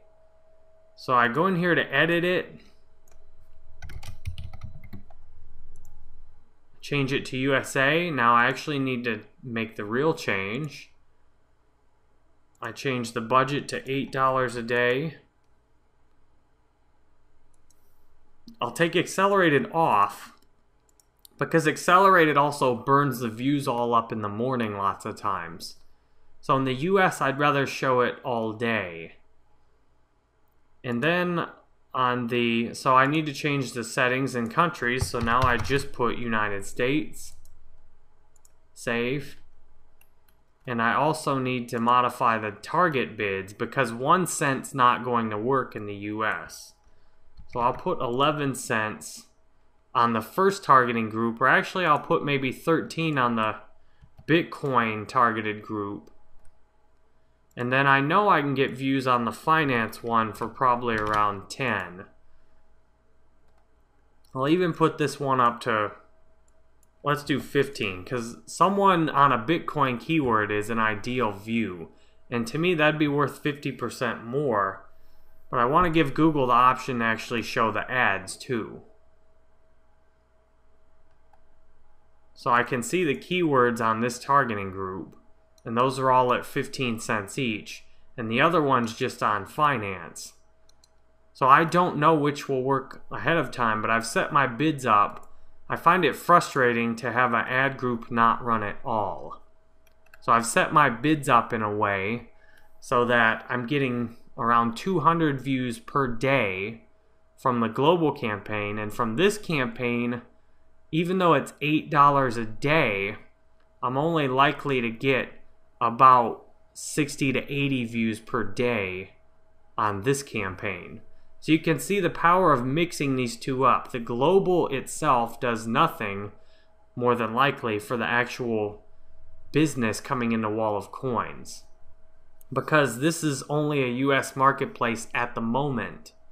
But what I do want are people going into and watching the video enough to rank it. So then when someone searches for something like buy Bitcoin locally, then this video is more likely to come up in those search results.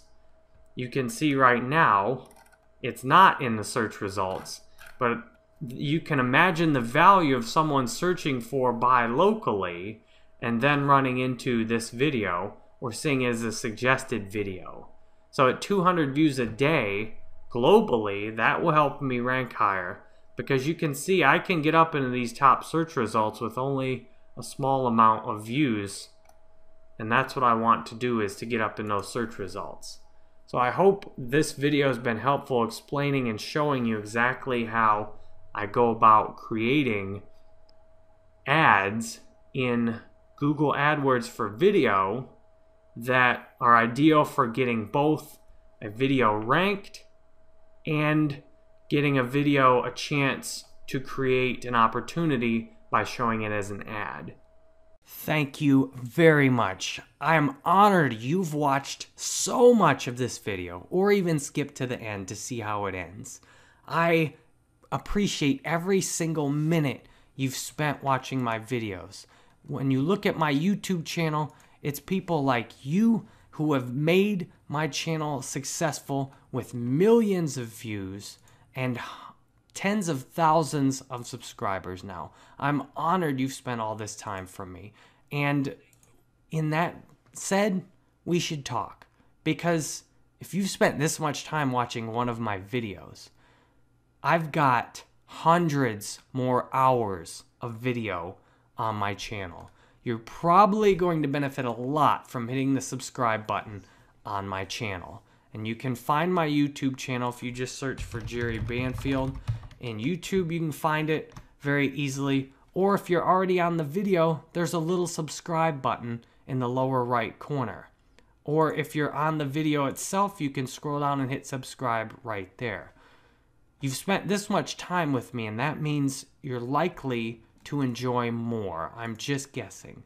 So I have Facebook ads tutorials for free. I have hacking tutorials for free. You can search my channel. If you're on my channel's page, and anywhere you're on my channel, youtube.com/c/Jerry Banfield, any way you get to there, there's a little search button you can use, and you can search for things. So like if you want Facebook ads tutorial 2015, you can search my channel, and these are my Facebook ads tutorials from 2015, all out here for free for you. If you want to find out things about, for example, teaching on Udemy, you can search my videos right here, and you'll see videos teaching on Udemy. You can search for things like Twitter. You can search for things like LinkedIn. There's all kinds of things you can search for. Fiverr. that I've made on my channel and that a lot of people before you've watched and shown that they really liked. So there's tons more you can do on my channel for free. And it all starts with subscribing. I make videos every day that people find inspirational and useful, and then I put up lots of these new tutorials also. If you really want the best experience, you can get the best experience by going to my Udemy courses I've mentioned for the 8,000th time by now. You can click on the little annotation on YouTube to go straight there. And if you liked this video, there's tons more on my Udemy courses, which you can get to on my website. And all of the coupons for $25 are right here, and you can see they just go on forever. I even have a couple of free courses you can take. All you have to do is click take the course on it, and you can start learning free now. My inspirational course and my productivity course. But still, that's not all. If you go to my blog, you might be like, how does this guy do all this stuff? I have a lot of people that help me do all this stuff. My blog, you can see an absurd amount of new posts on my blog on about everything, and almost all of them are new. Facebook ads, a bunch from 2015. Udemy, a bunch from 2015. Favorite reader posts, a bunch from the last year. Top 5 posts I think you'll love. And on and on. YouTube, Google, digital marketing. I even have stuff on dating, online business. And what's shocking, if you scroll down to these recent posts, all of these posts, there's almost 200 posts on this page, and most of them are less than a year old. I have an awesome virtual assistant. She transcribes my videos and puts them into blog posts. It turns out I can talk about 5 times as fast as I can write, and I work every day online to give you things that are useful. And still, if I can really throw the kitchen sink in with you, I have a podcast that you can look at on iTunes, and it has new episodes almost every day, sharing how I'm able to live a good life and be here with you today, how I escaped from the pain and suffering of the life I knew before of insanity and got to a place where I can be here with you today. If you want to request a call with me, you can actually speak with me. And the main value I offer is I will really listen to you. I will listen to everything you say. I will give you some peace and quiet after you finish talking, and then usually I can say something that's very helpful for you. I don't have a lot of time to talk, which is why my rate per minute's high, but I do make it available for you. And if that's still not enough, I have a Facebook page. 1 million people like my Facebook page. I'm very grateful for that. That's a big part of why I'm here with you now. If you like my Facebook page, you get these videos on here each day where I share inspirational and useful things with you and occasionally shamelessly promote my Udemy courses along with what other people have to share. So that is what I'm doing online. And if that's not enough, well, I guess I don't know what to tell you. You can always spend time with me wherever you like online. I'm honored you've spent so much time here with me today. I appreciate every minute you've spent with me here on my YouTube channel. I work each day to serve you, and thank you very much for watching this video.